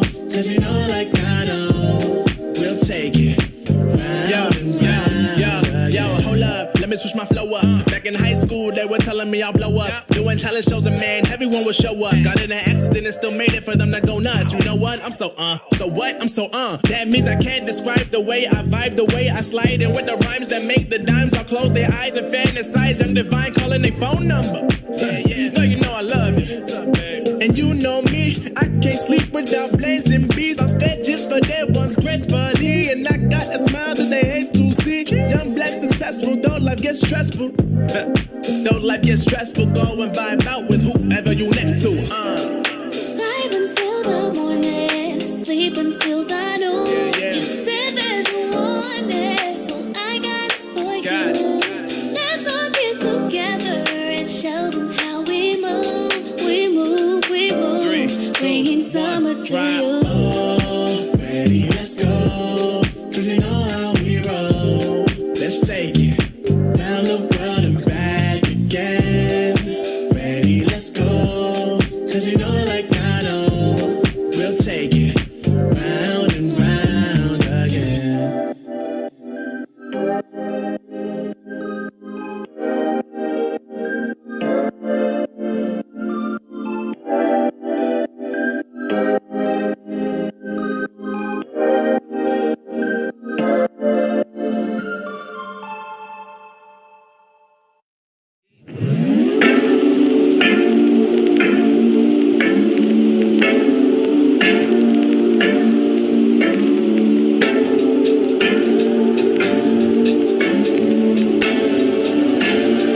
that's all I imagine. And falling from you is just magic.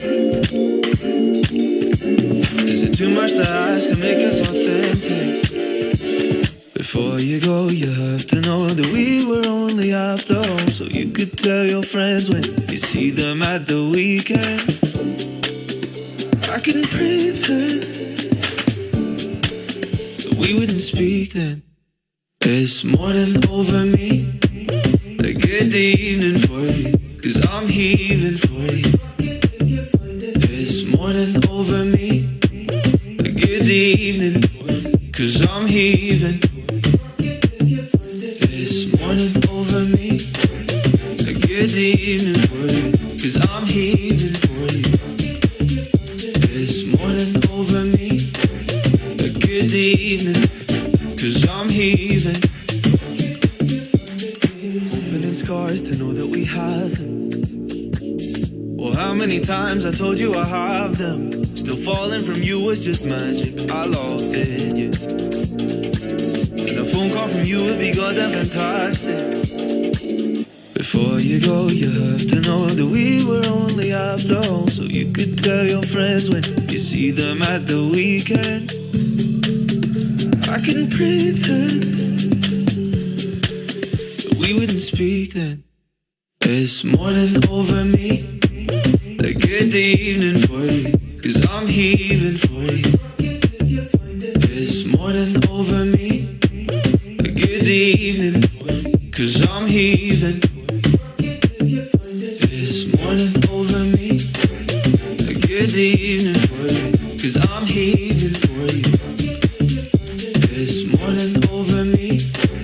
A good evening, 'cause I'm heaving. I can pretend that we wouldn't speak then. I was born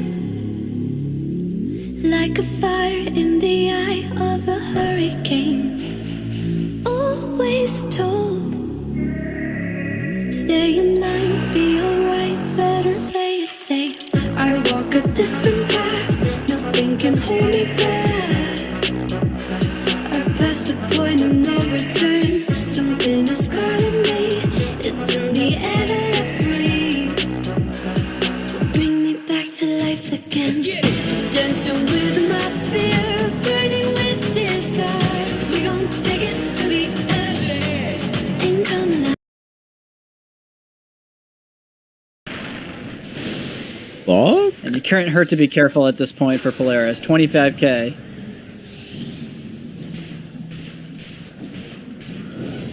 Alright, we are back. They've dealt with mid. No threat of the Terrorblade.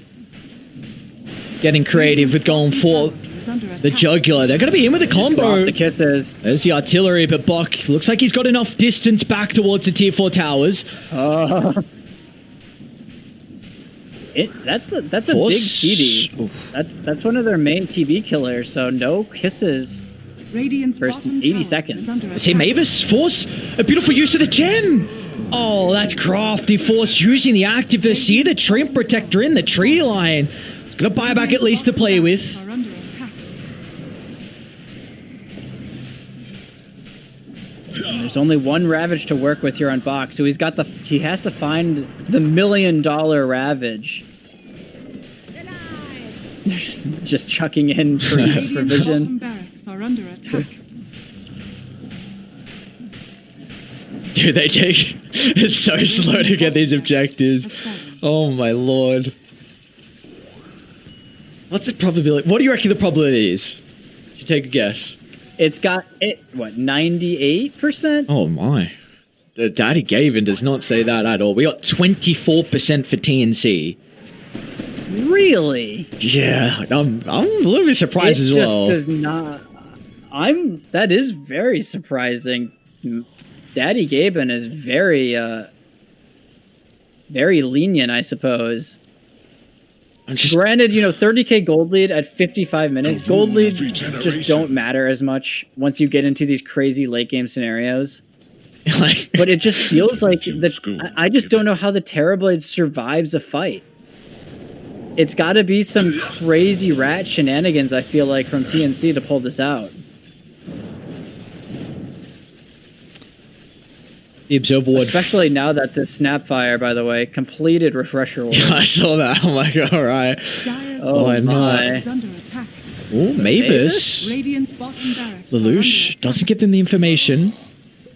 Natsumi. Jesus, man. Dire's top tower. Oh, they got a T2. They